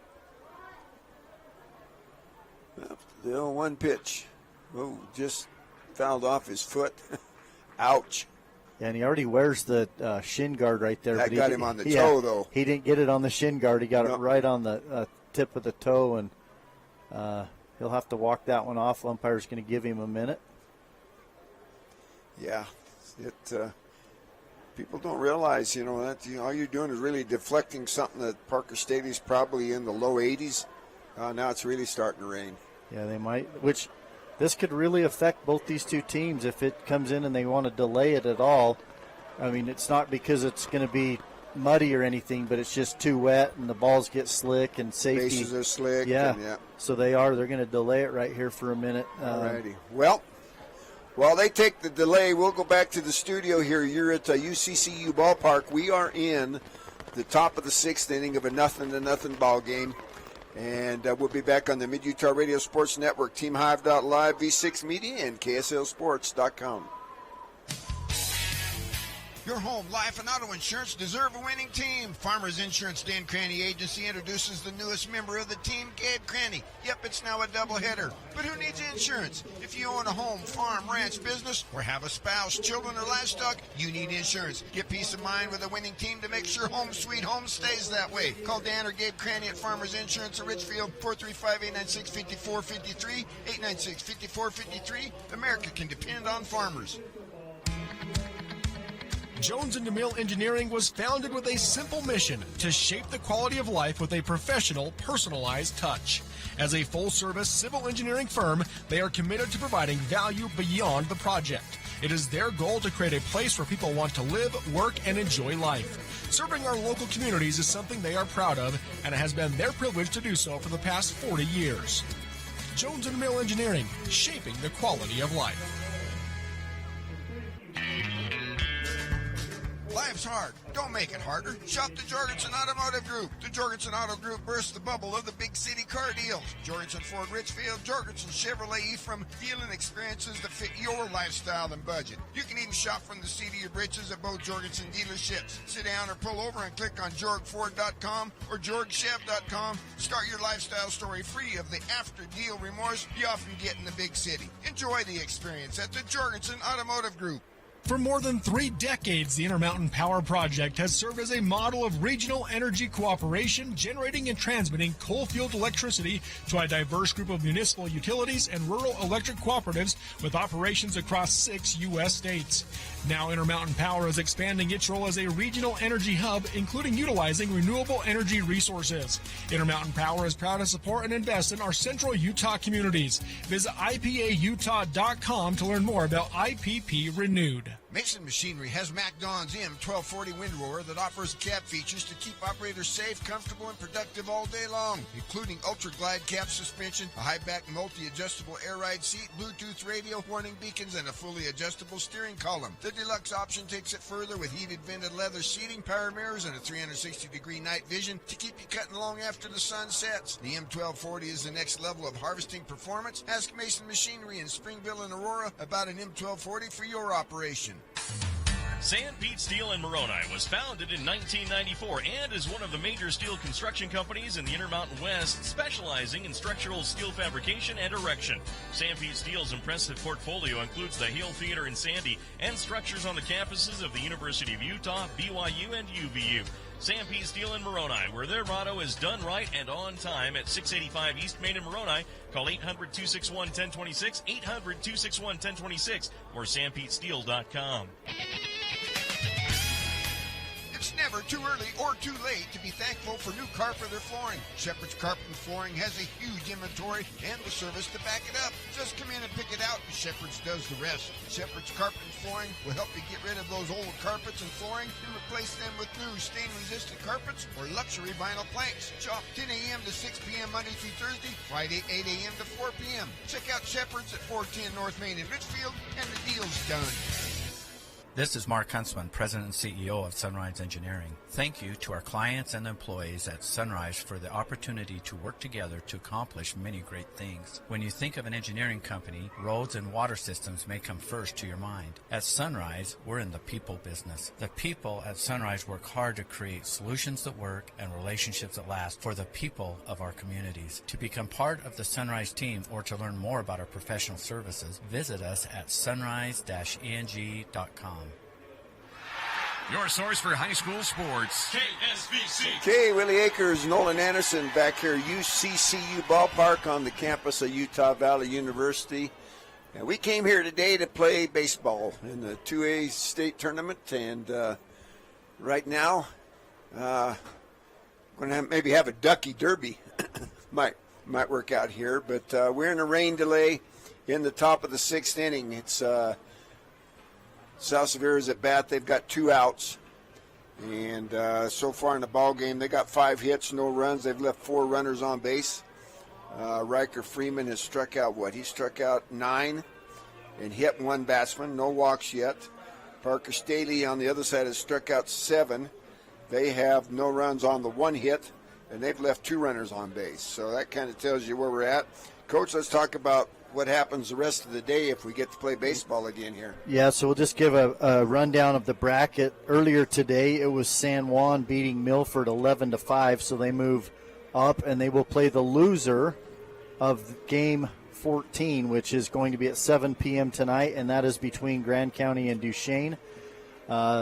This game right now is 0-0. Obviously, the winner of that will move on, and they will get the loser of the next game right after this one at 4:30, depending on how that timeline matches up. But that game is the number 1 seeded Kanab Cowboys versus the number 4 Beaver Beavers. And so far in this game to right now, because of the pitcher's duel and the quick innings, they were going to get us back on game time. Back on track, weren't they? But depending on how long, I was going to try and just take a quick look here. Go ahead and finish up your thought. So basically, who knows when that's going to start back up. Right now it's still raining pretty good right here. And like we said, it's not because of the dirt or anything that's getting muddy that way. We're playing on a turf field here at Utah Valley University. It's a really nice field, but it's safety. The ball gets slick and things like that. And I think it's supposed to blow over. It was only supposed to hit for a little bit, so hopefully that moves on quickly. I'm looking at the radar here right now on AccuWeather, and it shows a possibility for probably the next hour and a half. There's some. It's hard to say on this. Sometimes that thing you can look at, it shows that it should be raining like a cow doing its business on a flat rock wherever you're standing at, but and there's nothing. So we'll just have to kind of see where that is. But yeah, that could put a crimp. Was getting us back in style. It's been a good ball game. Yeah, it really has. 1 error in the ball game so far. Yep, just the 1 error. Has been the only thing. Each pitcher has given up 1 freebie. That both has been a hit by pitch on each one of them. The pitch count was pretty close coming in. I had 79 for Riker Freeman, 80 for Parker Staley. So yeah, and I think he was maybe closer to 89 or even 90 by the time that delay hit. But once again, you're throwing like you've been throwing, and then you go have a 10-15 minute delay. Sometimes that's hard on an arm that to come back out and really be consistent. So we'll see how that plays in. Well, the good news is he only has to really face 1 batter when he first comes back out. Riker Freeman's going to have to come out cold and face the entire lineup again, unless they would pull something off and score, and get to him, make him throw a few pitches here. So looks like it is lightening up anyway. I don't see the water flying around out there on University Boulevard like it was. No, yeah, it's starting to clear out a little bit, so hopefully that moves on and we can finish this game and get on to the rest of the games. In the 3A tournament, played at Salt Lake Community College, Robert Lovell and Corey Sorensen are doing those games at 4:30. It's Manti Union, the winners into the state championship, and following that's the that rubber one, match of those two there. Yep, and then following that one at 7 p.m. is Canyon View Morgan. Those are both if games. Canyon View and Manti were the 2 teams that came into that position with no losses, and they end up getting beat. Union upsets Manti, and then Morgan upsets Canyon View to create those if games. And so the winners of those 2 games will then play a 3-game series starting tomorrow for the 3A state championship. Yep. So it's still got some baseball to play over there. That was scheduled to go at Kearns Field, and because of the rain and stuff, that they delayed it and moved everything to Salt Lake Community College. And it didn't surprise me to find out that they're going to leave it at Slick.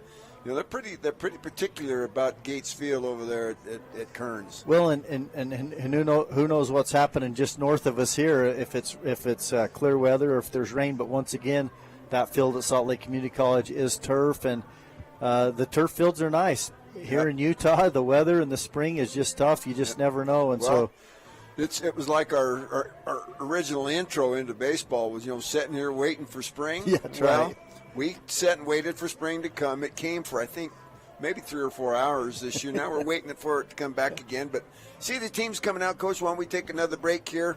We're at UCCU Ballpark, 2A baseball on the Mid-Utah Radio Sports Network, V6 Media, TeamHive.live, and KSL Sports. Since 1947, Barney Trucking has built a reputation of unparalleled customer service and satisfaction in the trucking industry. Barney Trucking is now hiring drivers statewide, including Beaver, Millard, Sevier, San Pete, Juab, Carbon, Emery, Utah, and Salt Lake counties, as well as many other locations. The job includes a home daily schedule, excellent pay, benefits, training, retirement, a positive work environment, and requires a Class A CDL license with doubles endorsement. To apply, go to barneyjobs.com. That's barneyjobs.com. Just a reminder, Albee Lumber in Manti and Monroe custom manufactures trusses to order. Give them a call if you need a quote on trusses for your building project, large or small. Albee has architectural shingles on sale, plus great deals on Trex decking. Need power tools? Albee Lumber has a full line of power tools at great prices right now. Come in and check the sale items with new deals every week at Albee Lumber in Manti and Monroe, where the wood is good and so is the hardware. Some hands swing rackets or grip irons. Some make winning plays or navigate steep trails. And some hands heal. They mend broken bones, deliver new life, set us on the right path, and help us feel better again. At Sevier Valley Hospital, our hands are here to help and heal. Teb's Financial is proud to support our local high school baseball teams located at 180 North, 100 East, Suite C in Richfield. Owner Haley Tebs is happy to help with all of your individual and group health insurance needs. At Tebs Financial, they can also offer a wide range of investment options, including IRAs and college savings plans. Stop in or call 893-2107. And remember, Babe Ruth once said, don't let the fear of striking out keep you from playing the game. Securities offered through Parkland Securities Company, LLC, member FINRA SIPC. Tebs Financial is independent of Parkland Securities. The City of Monroe is proud to have its own power company and to support South Sevier Athletics. Monroe City Power delivers nice, bright lights for every South Sevier athletic event at home. Having a public power company enables Monroe City to provide community improvements that could not be afforded otherwise, while keeping rates down at the same time. The City of Monroe and Monroe City Electric Department are proud of their South Sevier Rams and wish them well in all endeavors. Finding that missing shin guard, remembering whether it's a home or away game, getting the right kid to the right playing field on the right day. Why are simple things sometimes so complicated? Thankfully, with auto owners, insurance doesn't have to be one of them. We work with independent agents who keep insurance simple so you can worry about more important things, like not being that fan. Oh, come on, ref! That's simple human sense. Call Corey Sorensen in Richfield or Sina Rasmussen in Salina for Sorensen Levitt Insurance.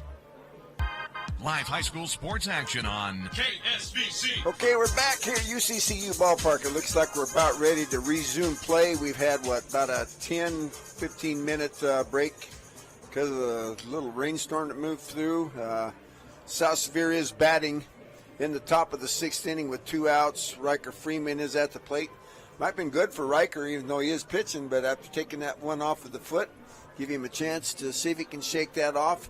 He's got an 0-2 count. Facing Parker Staley. So Parker Staley seems to be getting stronger as they go on. We'll see how the delay affects people. So, well, just watch Riker, too. He was wearing a jacket the whole time. He just took it off. He's taking a couple practice swings, and he looks like he's walking just fine, ready to go. So, here we are, top of the 6th inning. UVU at UCCU Ballpark. 2A state baseball, 1-loss bracket. Loser go home. Here's the pitch from Staley to Freeman. Fouled off, straight back. Count remains 0-2. Yeah, and that is the 90th pitch right there. So he was right at 89 with the rain delay, so that puts him at 90 with that foul ball. So if you're watching at home, you can see it in the little counter on the scoreboard. They're going to get a called strike 3 on Riker Freeman. So looking there, that's going to be the 8th strikeout. So no runs. There was the one hit. There were no errors, and there was no runner. He was erased. So after 5.5, still 0-0 with Enterprise coming to bat here at UCCU Ballpark. Mid-Utah Radio Sports, Team Hive.Live, V6 Media, and KSL Sports. DNA McRae is hiring crude oil truck drivers for our Uinta Basin routes. Be home daily, drive new and well-maintained equipment, and earn quarterly bonuses with great benefits. DNA McRae offers outstanding career choices with flexible schedules, benefits, performance bonuses, and an average starting pay of $100,000 per year. We're a safety-focused, family-friendly work environment looking for those that fit our values. Call 435-893-4442 or visit McRaeTrans.com to complete an application. It's not about the miles you take when you're driving, but the milestones you see when you get to where you're going. When you graduate high school, buy your first car, get married, start a family, find your first home, and grow old together. Let each mile bring you closer to the moments that matter. L&L Motor. People you know. People who care. Yes, it is. Willie Akers, Nolan Anderson back here, UCCU Ballpark. We're going into the bottom of the 6th inning. We just had a rain delay come out.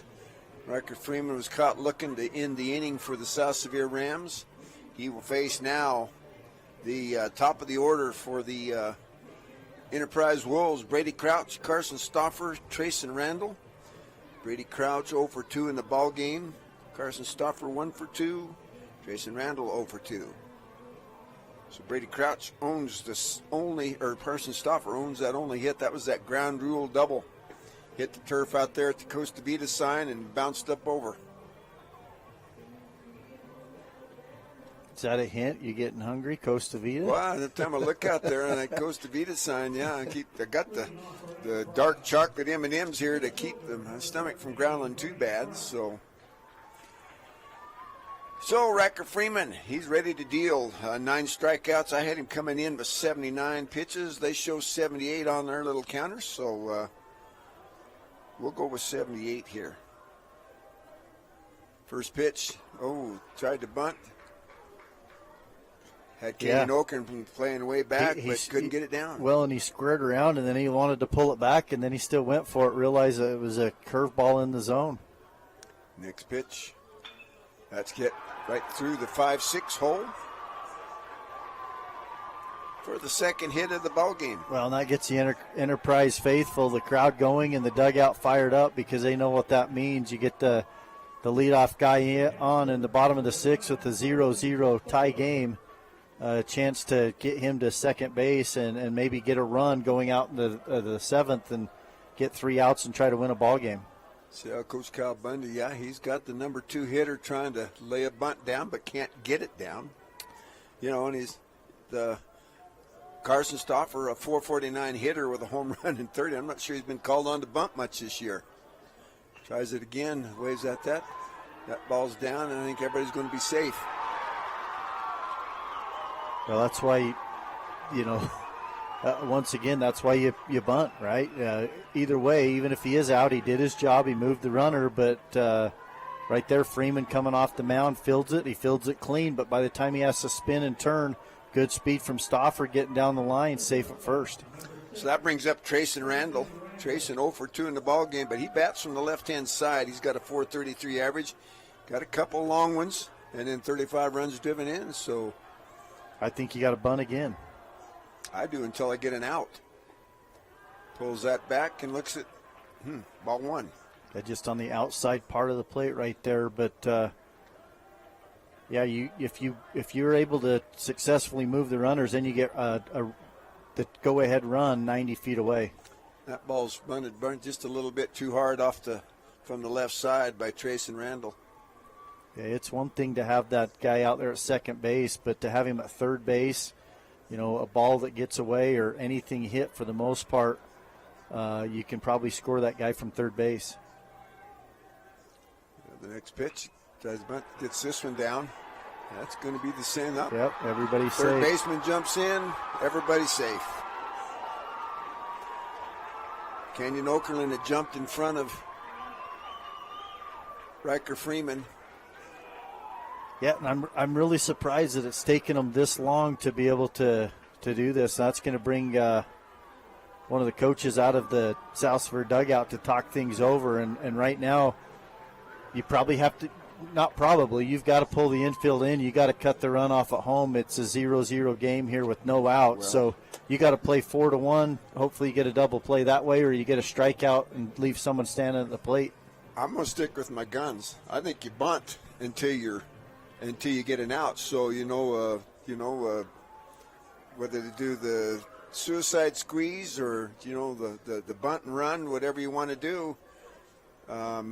Right now they got South Sevier sitting on their heels, and we'll see what happens. You got your number 4 hitter up. That's Parker Staley, and they probably wouldn't expect that. The guy's got 5 home runs on the season. Maybe go ahead and give him a shot, but we'll see. The way the ball game's going, 1 run I think is going to win this thing. Yeah, I agree with you. And sometimes, same thing. Letting him swing away, you might strike out, you might pop up, you might hit into a double play. Funnier things have happened, but at the same time, yeah, if you can control the bat and you can execute a good bunt, so far we've seen 2 in a row for base hits. So Parker Stauffer steps in. He's 0 for 2 in the ball game, but he got the stuff. They're going to let him. He hadn't squared around. That first pitch stays up. Yeah, and Freeman's throwing out of the stretch versus the windup. He is left-handed, so it's hard for him to keep track of that guy at third base anyways. They're in on the infield all the way around. Yeah, and they're not holding the runner. That tailing fastball works to Freeman's advantage. Curls back into the strike zone for a 1-1 count. It looks like Bundy's just going to let him swing away by the looks of things. Yep. Fouls that one off to the right-hand side.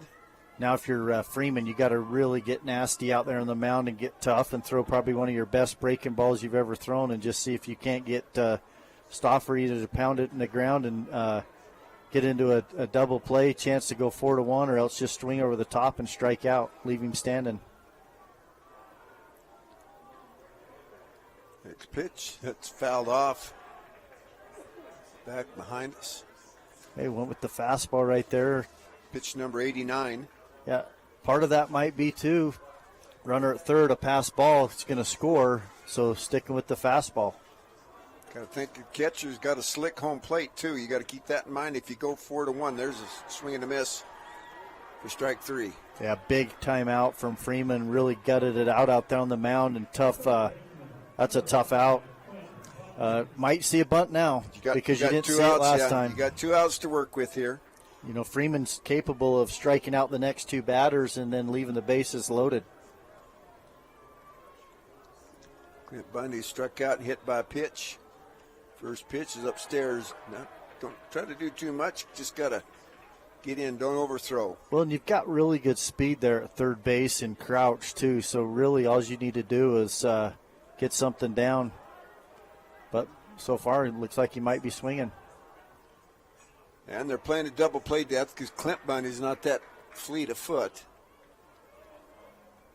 Yeah, Coach Bundy just giving him words of encouragement, telling him, hey, get a ball that you can drive into the outfield. He's going to just let his guy swing away. Clint Bundy does have 2 stolen bases on the season, so he has little speed. Now that one's ripped. He's going to get fouled. That's going to get into the bullpen. Had a ooh from both sides there. Yeah, 2 strikes now, though. So this is where Freeman gutted it up last time, got a big strikeout on Staley. If he can go get another plate out right here, then everybody can kind of take a step back and just play for the force out at any base. And you don't have pitches to waste. He's thrown 93. Hey, got him. Got him. Big one right there. What a gutty effort, I'll tell you that. You get loaded bases on a couple single and then a couple bunts, and then he comes back with back-to-back strikeouts. And he can do the same thing here. He's already got Whitman struck out once and then popped up to the second baseman.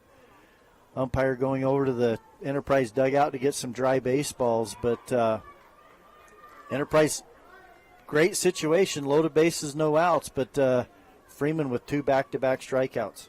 Yeah, Jason Whitman, a .333 hitter. Pitch number 94. This is 95 on the way. Strike one. Yeah, and just kind of waved at that fastball up out of the zone. And he'd like to do this in 3 pitches and get in the dugout and have some pitches to come back out in the 7th inning. Freeman needs to reach back and find an extra couple miles an hour right here on his fastball and just continue to blow it past Whitman as that first pitch. He just waved at it. And then you don't want to hit him. No, you don't. Right. You come down right over the plate. Yeah. Ooh, nice stop there by Peyton Ingram. At 2-1 count now. Whitman probably going to see a pitch. 2-1, I would, unless it's a 1 pitch, 1 zone that he's looking for, he's probably going to see one right here. This will be pitch number 98 from Riker Freeman. Stays upstairs. Yeah, I imagine Coach Bundy gives him the take right here on this 3-1 count. No place to put him. Kenyon Oakland coming over, gave him words of encouragement. Yeah, he just left that one up out of the zone. He's got to really stay on top of the fastball and throw downhill.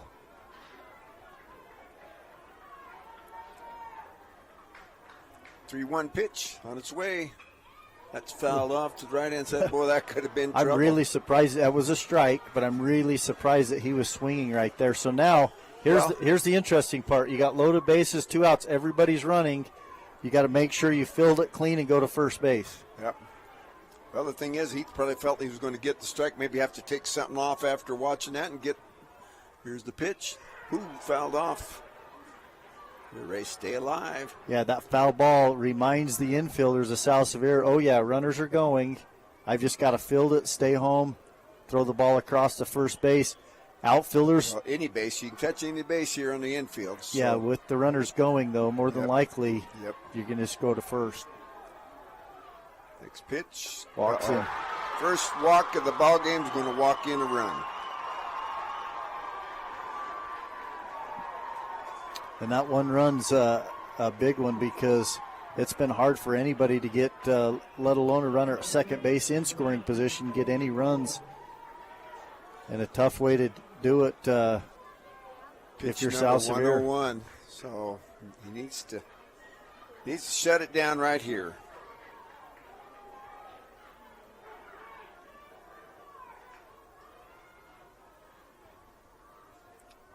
So the first pitch to Clayton Bowler from the left-hand side. Swing and a miss, strike one. Yeah, Clayton Bowler 0 for 2 so far in this game. Got on the E4. Just brought number 15 in. Crew Evans to run for Carson Stoffer, courtesy runner. Yeah, Stoffer's the catcher. So I think that was just to speed it up with 2 outs here, give him a chance to get his gear on. Yeah. Freeman still got a battle out there. It'll be tough with 2 outs here. Got 1 strike on Bowler. Bowler, the number 7 hitter. Hits one to the center fielder, Biggs Northup, camping under it. That's out number 3 on the F8. But that was pitch number 103. So, 1 run on 3 hits. There were no errors, and there were 3 runners left on. After 6 complete, it's 1-0 Enterprise. We'll be back on the Mid-Utah Radio Sports Network, V6 Media, TeamHive.live, and KSL Sports.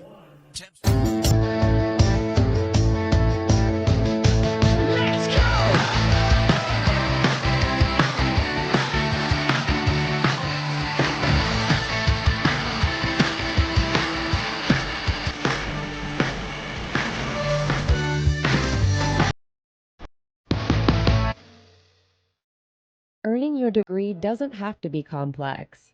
USU Uinta Basin lets you stay close to home and save money. As an Aggie, you'll have access to a personalized education with student support from faculty mentors. Let us help you achieve your goals your way. On campus, online, this is your U-State. Department are proud of their South Sevier Rams and wish them well in all endeavors. Your connection for high school sports. KSBC. Okay, Willie Akers and Olin Anderson back here at UCCU Ballpark. A 1-0 ball game as the South Sevier Rams come to bat, trailing by 1 run in the top of the 7th. They'll bring Cameron Hesse, Brace Brindley, and Payson Mitchell. Carson Stauffer still dealing. I had him coming in with 92 pitches and 8 strikeouts, 1 hit by pitch, no base on balls. 1 base on balls by Riker Freeman was the bases loaded base on balls. That's our difference right now.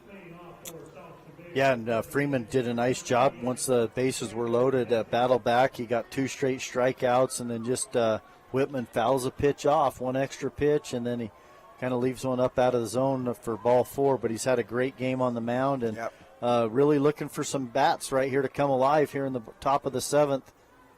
South Sevier does have 1 more hit than Enterprise. First pitch. Nope, they appeal, but says no. That's kind of surprising. He's been calling that ball up there a strike most of the game. 1-0. Down for ball 2. That's what you need to see. Whatever you can do is see a few more pitches right here till you get a strike. You're down 1-0. Oh, got him. So you get your leadoff runner on. Second hit batsman. That gets you to Brace Brindley. 284 hitter, 3 home runs, 22 driven in. He's flown out to center field, struck out. Need a little help here from the bottom of the lineup. Bottom of the lineup right now is 1 for 6. Yeah, I think Coach Baker just called up and says, hey, he wants to get a runner ready for, I think it's for Hesse. They're at first base, but nobody ran out. So maybe they're just saying get a runner ready. But right now, Brindley's got a chance to, keep this rally alive. Probably want to see a pitch where they went 2-0 and then hit by pitch, and Coach Bundy's going to call time and go out and talk things over here right now, maybe talk over defensively in case they want to review their bunt coverages. Well, right now I'm playing for the tie. Yeah, absolutely. Give myself at least another inning. So I think maybe hopefully that's what Coach Bundy's out there talking about, Yeah, we'd like to hold them scoreless, but we don't want to give up more than 1. We don't want to do something stupid trying to do too much. Well, not something stupid, something unnecessary. Yeah, exactly. And, we'll see how Coach Baker chooses to play this out. If he is going to try to lay one down here, have Brace Brindley bunt, or if he's just going to let him swing away. But right now, South Sevier doing anything they can to try to get base runners and try to get 1 run across. Like you said, you want to tie this game at least and give yourselves a chance in the bottom of the 7th. Yeah. You'd prefer to get 2 runs and take the lead, but you got to at least get 1. So, Brace Brindley coming to bat. Right on right. Cameron Hesse still haven't run for him yet. At least I didn't see him sneak anybody out there. There he goes. There's the throw down. No. They say no. Say they slid under. Well, they caught a break right there because ball was up, yeah. Yeah, and I don't know if it was. We've already seen it once where South Sevier tried to steal a base and gets thrown out right there. That would have really fired up the Enterprise dugout and crowd, but at the same time, now South Sevier's got to feel really good about the situation as they've got a runner at second base and no outs. Ball was a strike, so I'm not sure Coach Bundy's coming to the plate here to talk about.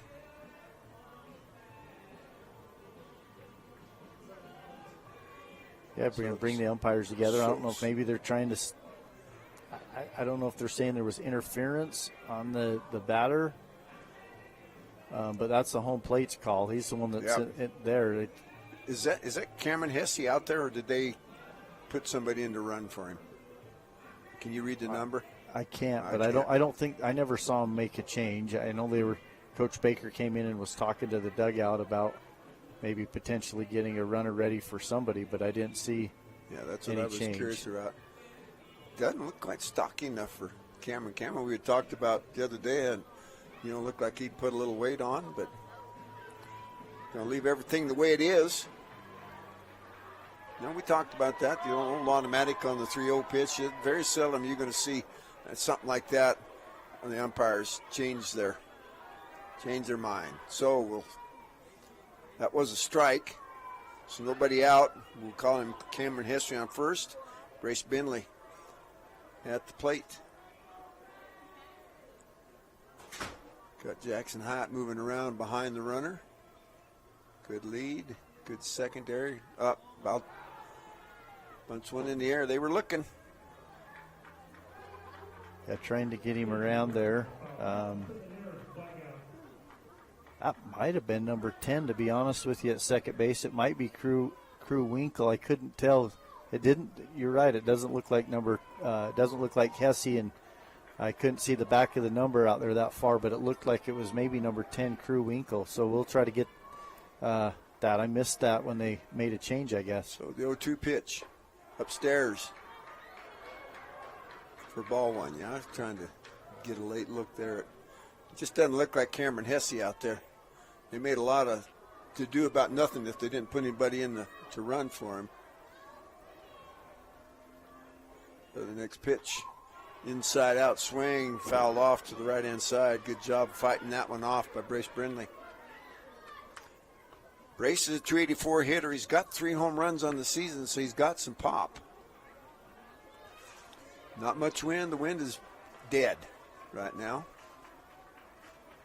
Here's the pitch. Way outside. Ooh, good stab there by Carson Stauffer to keep that runner at second base. Yeah, 2-2 count, and almost let that one get to the backstop, which would have then moved up. We're going to go with Crew Winkle out there at second base. Would have moved him up to third. 90 feet away with no outs. He's the tying run as Enterprise leads this one 1-0. We're here in the top of the 7th. 2 balls, 2 strikes, nobody out. Here's the pitch. Oh, swing and a miss on oh man, that's probably one of the better curveballs that he's thrown all day. The sharp break on that.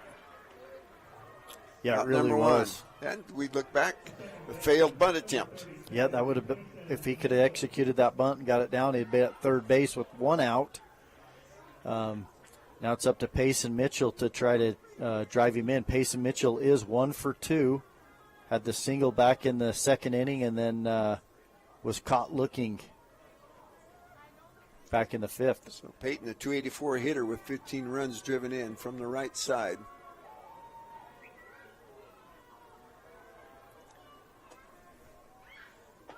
First pitch.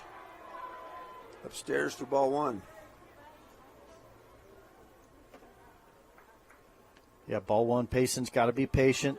Got to make sure he's really selective at the plate. He gets his pitch, and when he gets it, he's got to come through and be clutch in this situation. There's a bunt down. It's a good one to throw across. Nope, gets away, gets past. That's going to tie the ball game.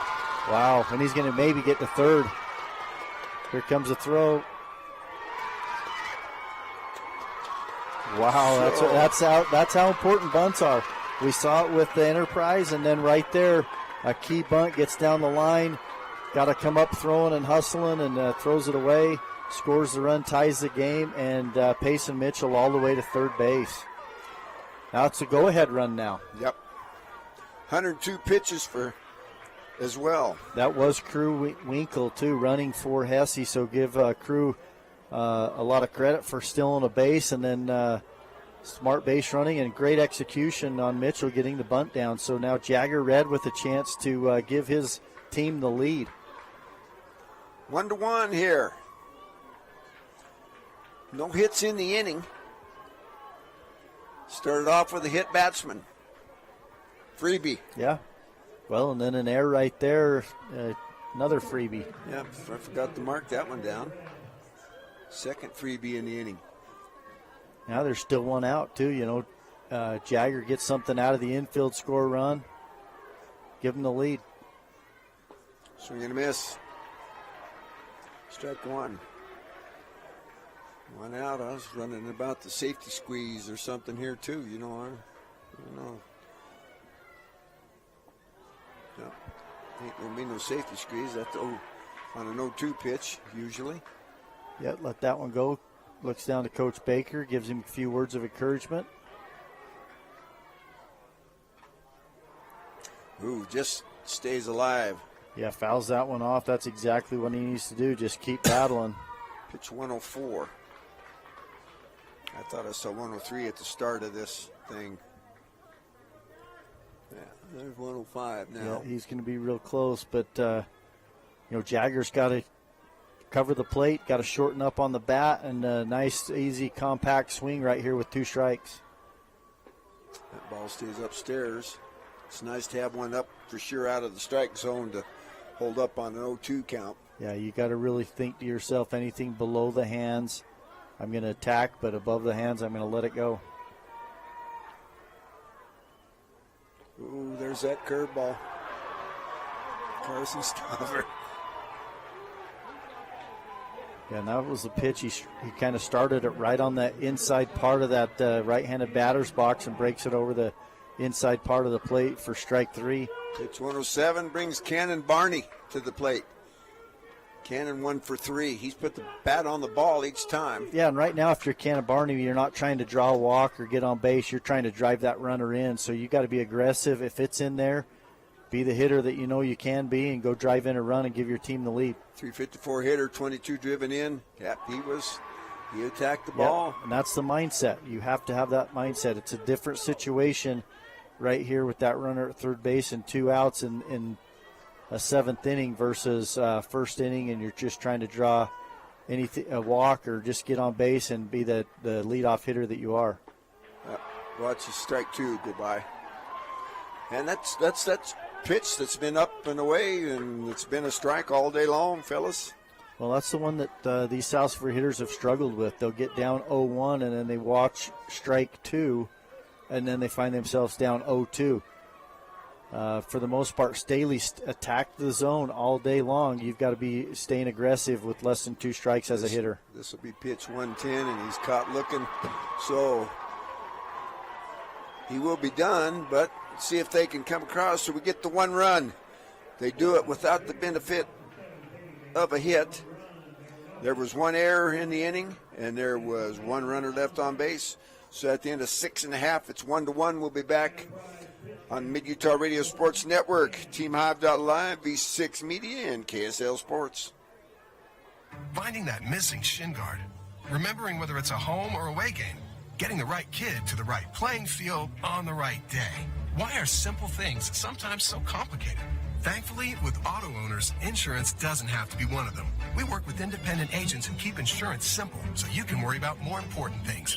Like not being that fan. Oh, come on, ref. That's simple human sense. Call Corey Sorensen in Richfield or Cena Rasmussen in Salina for Sorensen-Levitt Insurance. Just a reminder, Albee Lumber in Manti and Monroe custom manufactures trusses to order. Give them a call if you need a quote on trusses for your building project, large or small.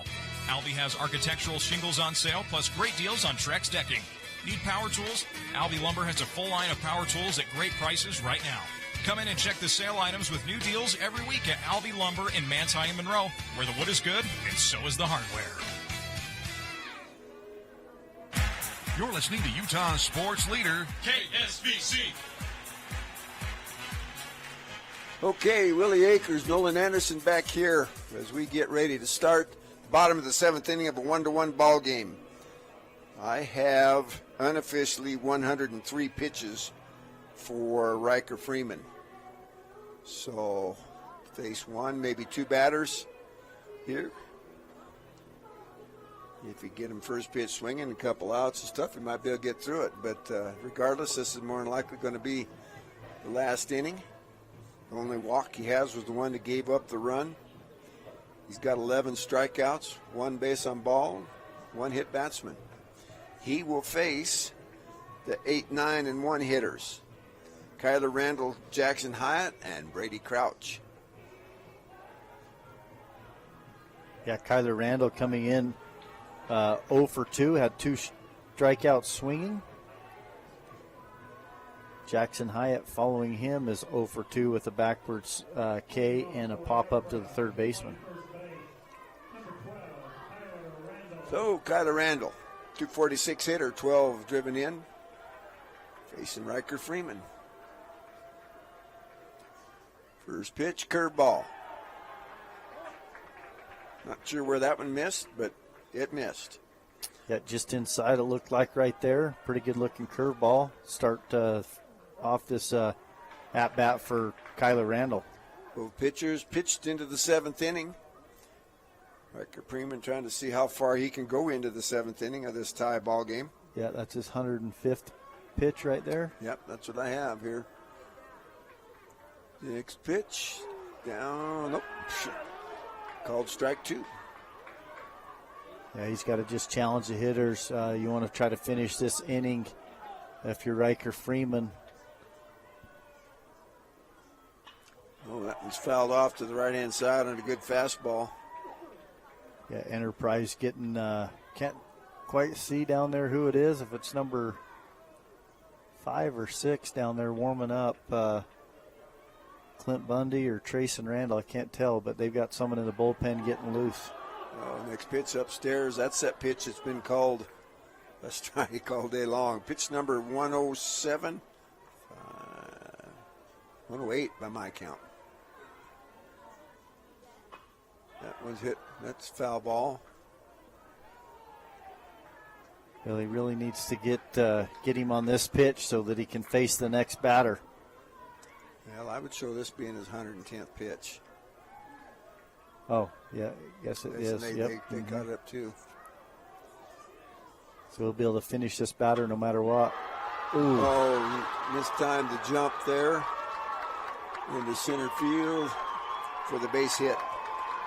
Yeah, Brace Brindley went up high for that one and almost got it, but he just gets over the top of his glove for a base hit into left center field. I think he thought it was coming at him faster than it was and might have just mistimed the jump just a little bit. That's going to be it for Riker Freeman. Coach Baker coming out. While he makes the change, we'll go back to the studio. You're on the Mid-Utah Radio Sports Network, TeamHive.live, V6Media.com, and KSL Sports. Some hands swing rackets or grip irons. Some make winning plays or navigate steep trails. And some hands heal.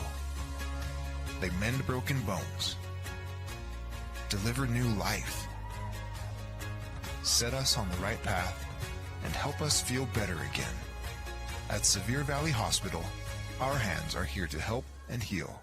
Tebs Financial is proud to support our local high school baseball teams located at 180 North, 100 East, Suite C in Richfield. Owner Haley Tebs is happy to help with all of your individual and group health insurance needs. At Tebs Financial, they can also offer a wide range of investment options, including IRAs and college savings plans. Stop in or call 893-2107. And remember, Babe Ruth once said, don't let the fear of striking out keep you from playing the game. Securities offered through Parkland Securities Company, LLC, member FINRA SIPC. Tebs Financial is independent of Parkland Securities. The City of Monroe is proud to have its own power company and to support South Sevier Athletics. Monroe City Power delivers nice, bright lights for every South Sevier athletic event at home. Having a public power company enables Monroe City to provide community improvements that could not be afforded otherwise while keeping rates down at the same time. The City of Monroe and Monroe City Electric Department are proud of their South Sevier Rams and wish them well in all endeavors.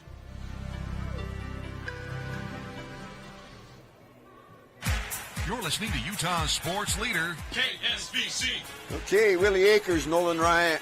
Nolan, there you go. Hey. It's been a long time since I called you that. Nolan Anderson back here at Utah Valley University, UCCU ballpark. New pitcher, Stockton Roberts. Riker Freeman's going to go to right field. Looks like he's in center. Oh, in center field. They've moved Biggs Northrup over to left field. Okay. Riker, Biggs. Stockton Roberts is the new pitcher. And And Stockton comes in with an 0.97 ERA in 29 innings pitched, 7 base on balls, 27 strikeouts, a 1-0 record.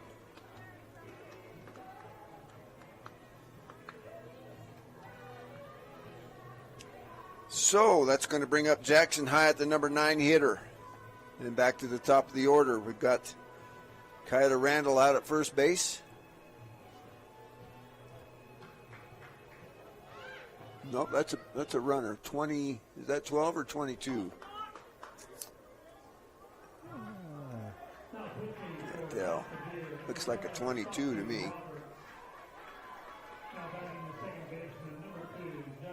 Wait a minute.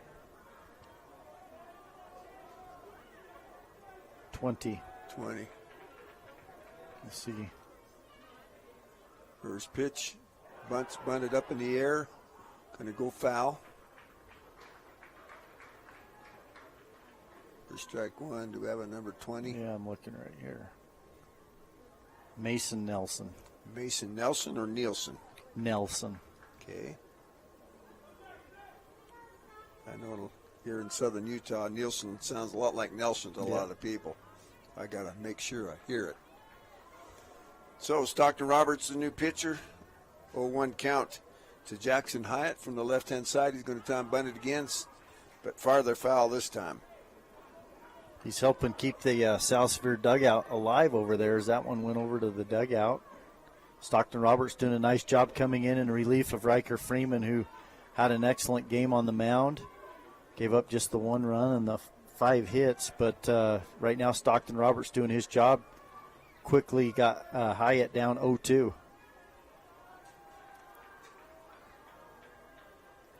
Here's the pitch. Got him. Strike 3 looking. First strikeout for Stockton Roberts. Yeah, that's the 12th strikeout of the game, 11 from Riker Freeman and 1 for Stockton Roberts, so that's a big out. And once again, we see the execution, not able to get that bunt down. Back to Brady Crouch, who's got good speed. 415 hitter. He's swinging away. Takes strike 1. Yeah, Crouch has got that single to really start the last inning off and get him that 1 run that they do have.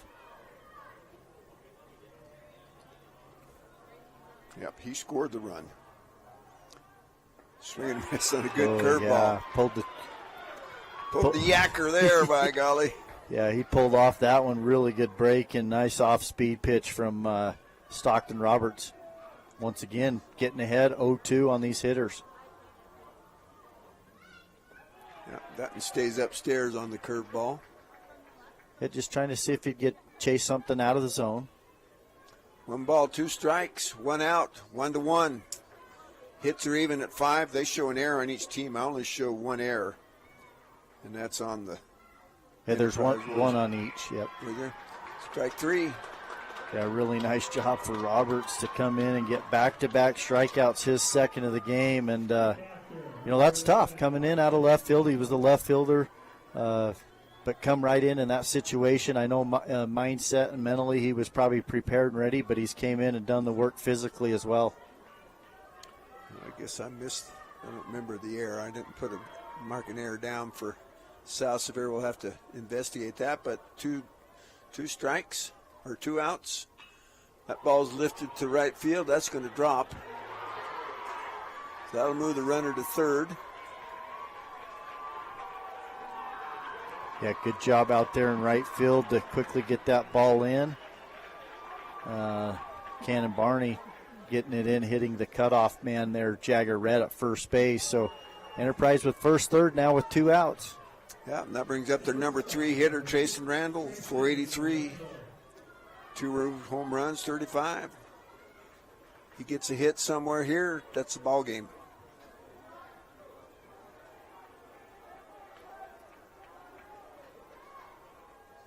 First pitch, that's lifted towards center field. Riker Freeman coming over. He's got it for out number 3. We're going to go to extra innings, F8. Of course we are. So no runs on 2 hits.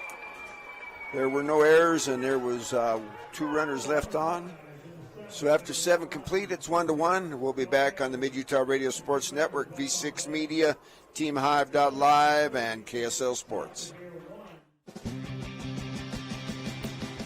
Ute Oilfield Water Services is offering career opportunities for truck drivers with competitive wages that are paid weekly, health insurance benefits, holiday pay, and vacation and sick leave. FRC safety equipment H2S certification is provided. Experience with tanker endorsements and a clean MVR is preferred. Ute Oilfield Water Services. Apply today. Mountain Land Supply of Roosevelt is your local employee-owned and operated solution for plumbing, heating, and cooling, waterworks, agricultural irrigation, landscaping irrigation, power equipment, pumps, tools, and safety. Discover the difference a knowledgeable and friendly staff can make for you. With thousands of products and brands you know and trust, Mountain Land Supply has what you need when you need it. Call, click, or come into Mountain Land Supply of Roosevelt and let us help you move mountains. Your home for high school sports, KSBC.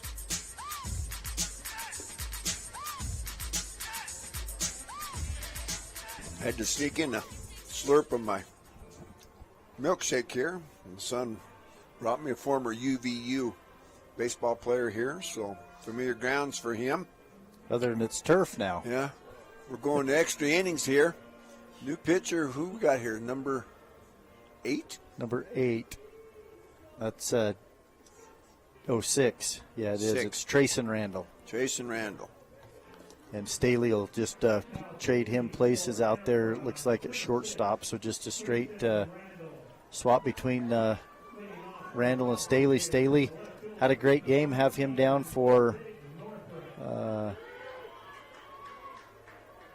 11 strikeouts as well. Is that what you have? I had him down for 8. But I might have missed 1 or 2 there. First pitch is ball 1 to Biggs Northrop.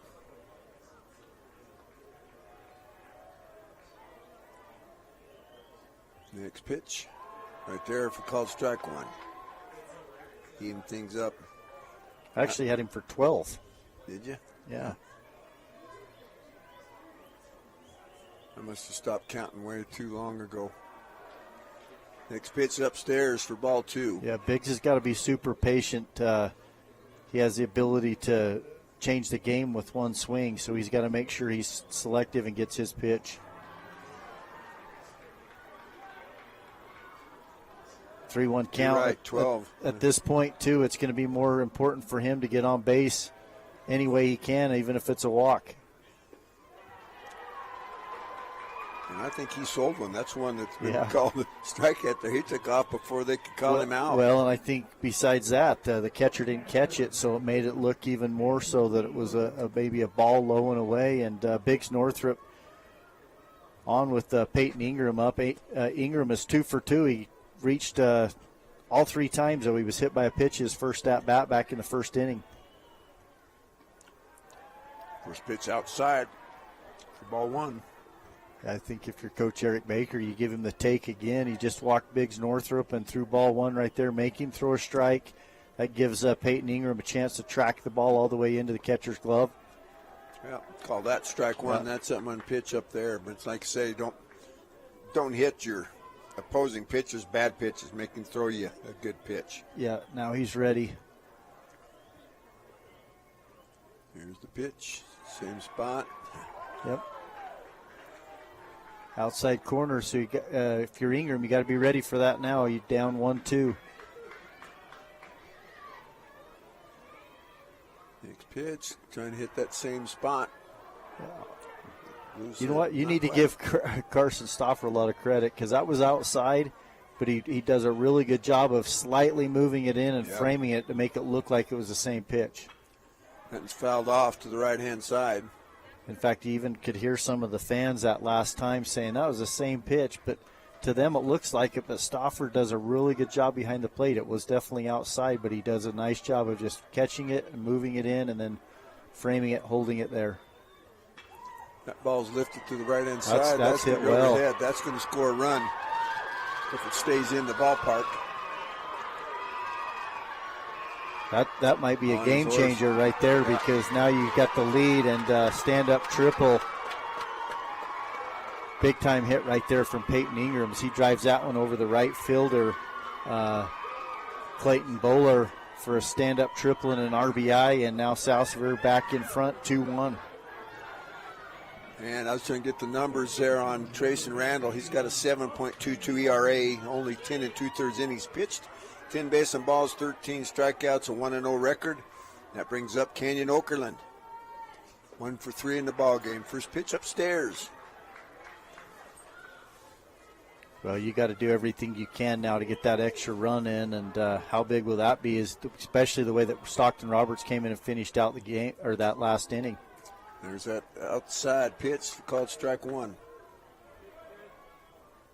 Infield comes in now for Enterprise, trying to cut that run off, hold him at third base. Well, and that's a ricochet off the glove of Trayson Randall. That'll score another run.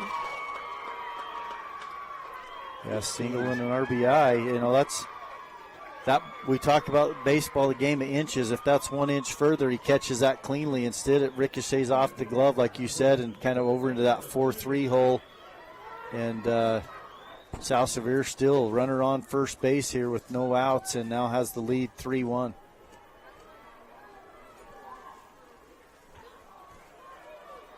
Riker Freeman at the plate. 0 for 3. 3 strikeouts, but he didn't strike him down. He struck that one. That's going to get over the head of. What's he doing? I don't know. You got to play that. He threw his hands up, and maybe it hit. Maybe that other screen is behind the yellow, and it bounced back. But if I was South Sevier, I would have kept running till the play completely ended, and then made him make a decision. But he threw his hands up. That must be behind the yellow, and then it came back down to the field. So Riker Freeman got all of that one. And I think Coach Baker's questioning things too, but I think he's just getting a runner. That was probably part of their pregame, that he didn't seem to get too excited about that. And he's making sure that Tessie's re-entering. Yeah. Because they did have Crew Winkle come in and run for him. That's going to bring out Coach Bundy. So third hit in the inning, Yeah.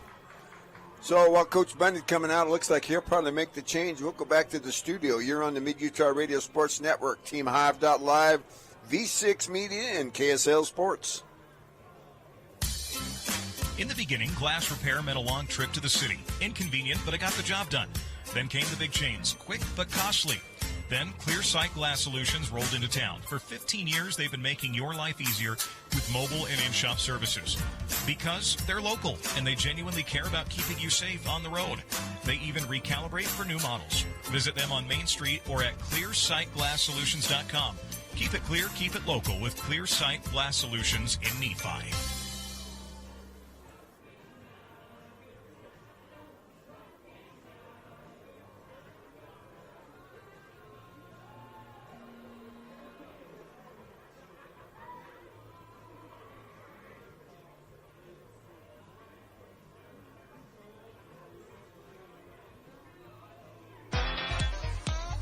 Drive for a winning team. DP Curtis Trucking works hard to move America and get their drivers home on the weekend. DP Curtis hires reliable drivers with competitive starting pay and raises after 90 days. Employment options include insurance, 401k, paid vacation, and attainable bonuses, and more. Why would you drive for anyone else? Call DP Curtis Trucking for details, 435-893-2900. That's 435-893-2900, or click on dpcurtis.com.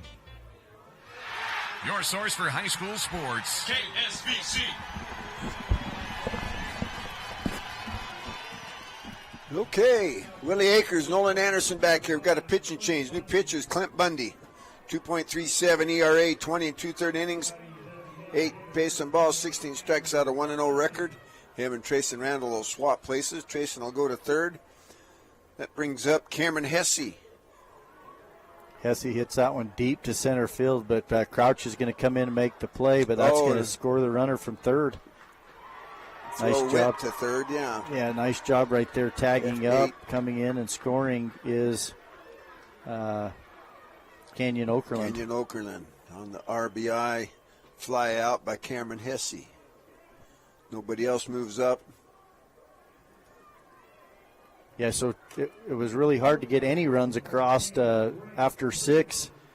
Finally, or at the bottom of the 6, finally Enterprise gets one run and takes a 1-0 lead, and then going in the top of the 7th, South Sevier able to tie it and then hold to Enterprise, go to extras, and now South Sevier's put up 3 here in the top of the 8th.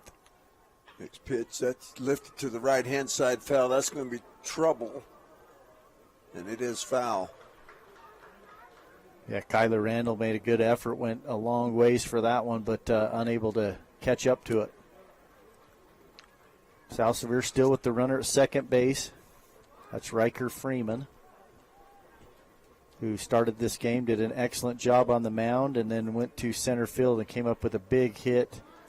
Well, you know, we talked about who's starting pitch is going to last long enough. They both left at the same inning, so we're back to square one here, swing and a miss. Yeah, Brace Brindley 0 for 3, flew out to center field back in the second inning, and then had 2 strikeouts swinging, so looking to get a hit right here and get an RBI, see if he can't push Riker Freeman across the plate. Swing and a miss on a curveball upstairs. I have it 0-2.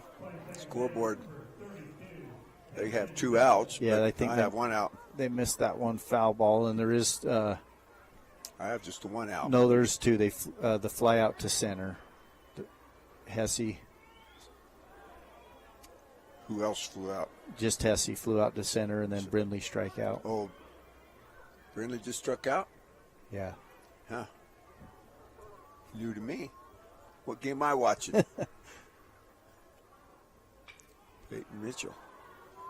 This one to the infield. Parker Stady's going to call it for the P6 and out number 3. But the South Sevier Rams, they come up with 3 runs. They do it on 3 hits. There were no errors in the inning, and there was 1 runner left on. So after 7.5, it's 4-1 South Sevier. The Enterprise will come to bat when we come back on the Mid-Utah Radio Sports Network, TeamHive.live, V6 Media, and KSL Sports. Are you feeling overwhelmed, anxious, or struggling to cope with life's challenges? You're not alone. Finding the right support is the first step towards healing and wellness. Ryan Edens, a licensed clinical social worker at Gunnison Valley Hospital's Family Practice and Wellness, is a trusted mental health professional who uses a variety of psychotherapy treatments, including EMDR, to help his patients take charge of their mental health and start living a more fulfilling life. Call Ryan Edens at 435-528-2222 to schedule your appointment today. Your home, life, and auto insurance deserve a winning team. Farmers Insurance Dan Cranny Agency introduces the newest member of the team, Gabe Cranny. Yep, it's now a doubleheader. But who needs insurance? If you own a home, farm, ranch, business, or have a spouse, children, or livestock, you need insurance. Get peace of mind with a winning team to make sure Home Sweet Home stays that way. Call Dan or Gabe Cranny at Farmers Insurance in Richfield, 435-896-5453, 896-5453. America can depend on farmers. Your source for high school sports. KSVC.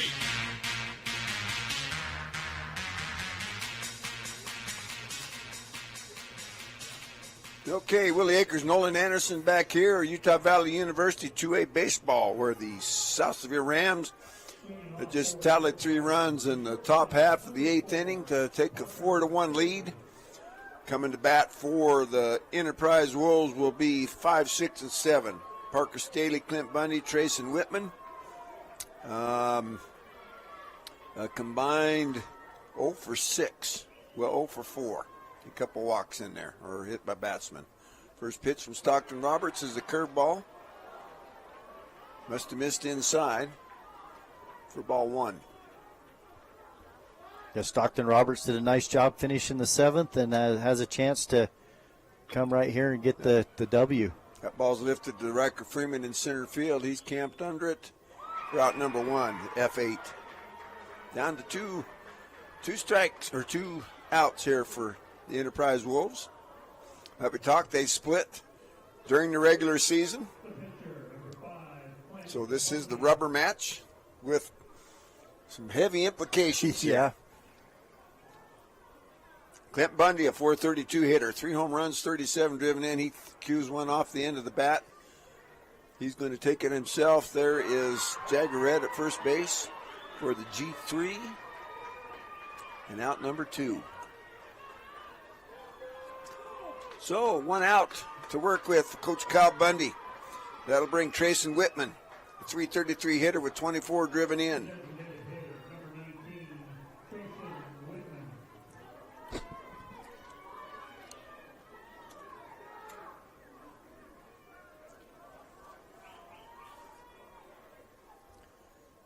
So, first pitch upstairs for ball 1. Stockton Roberts came on in the last inning. Shut him down. And now stands to be the winning pitcher. That ball's lifted towards the shortstop. Brace Brindley's calling it. That's the ball game, folks. The P6. No runs, no hits, no errors, nobody left on. Final score, 4-1. We'll be back on the Mid-Utah Radio Sports Network, V6 Media, Team Hive.live, and KSL Sports.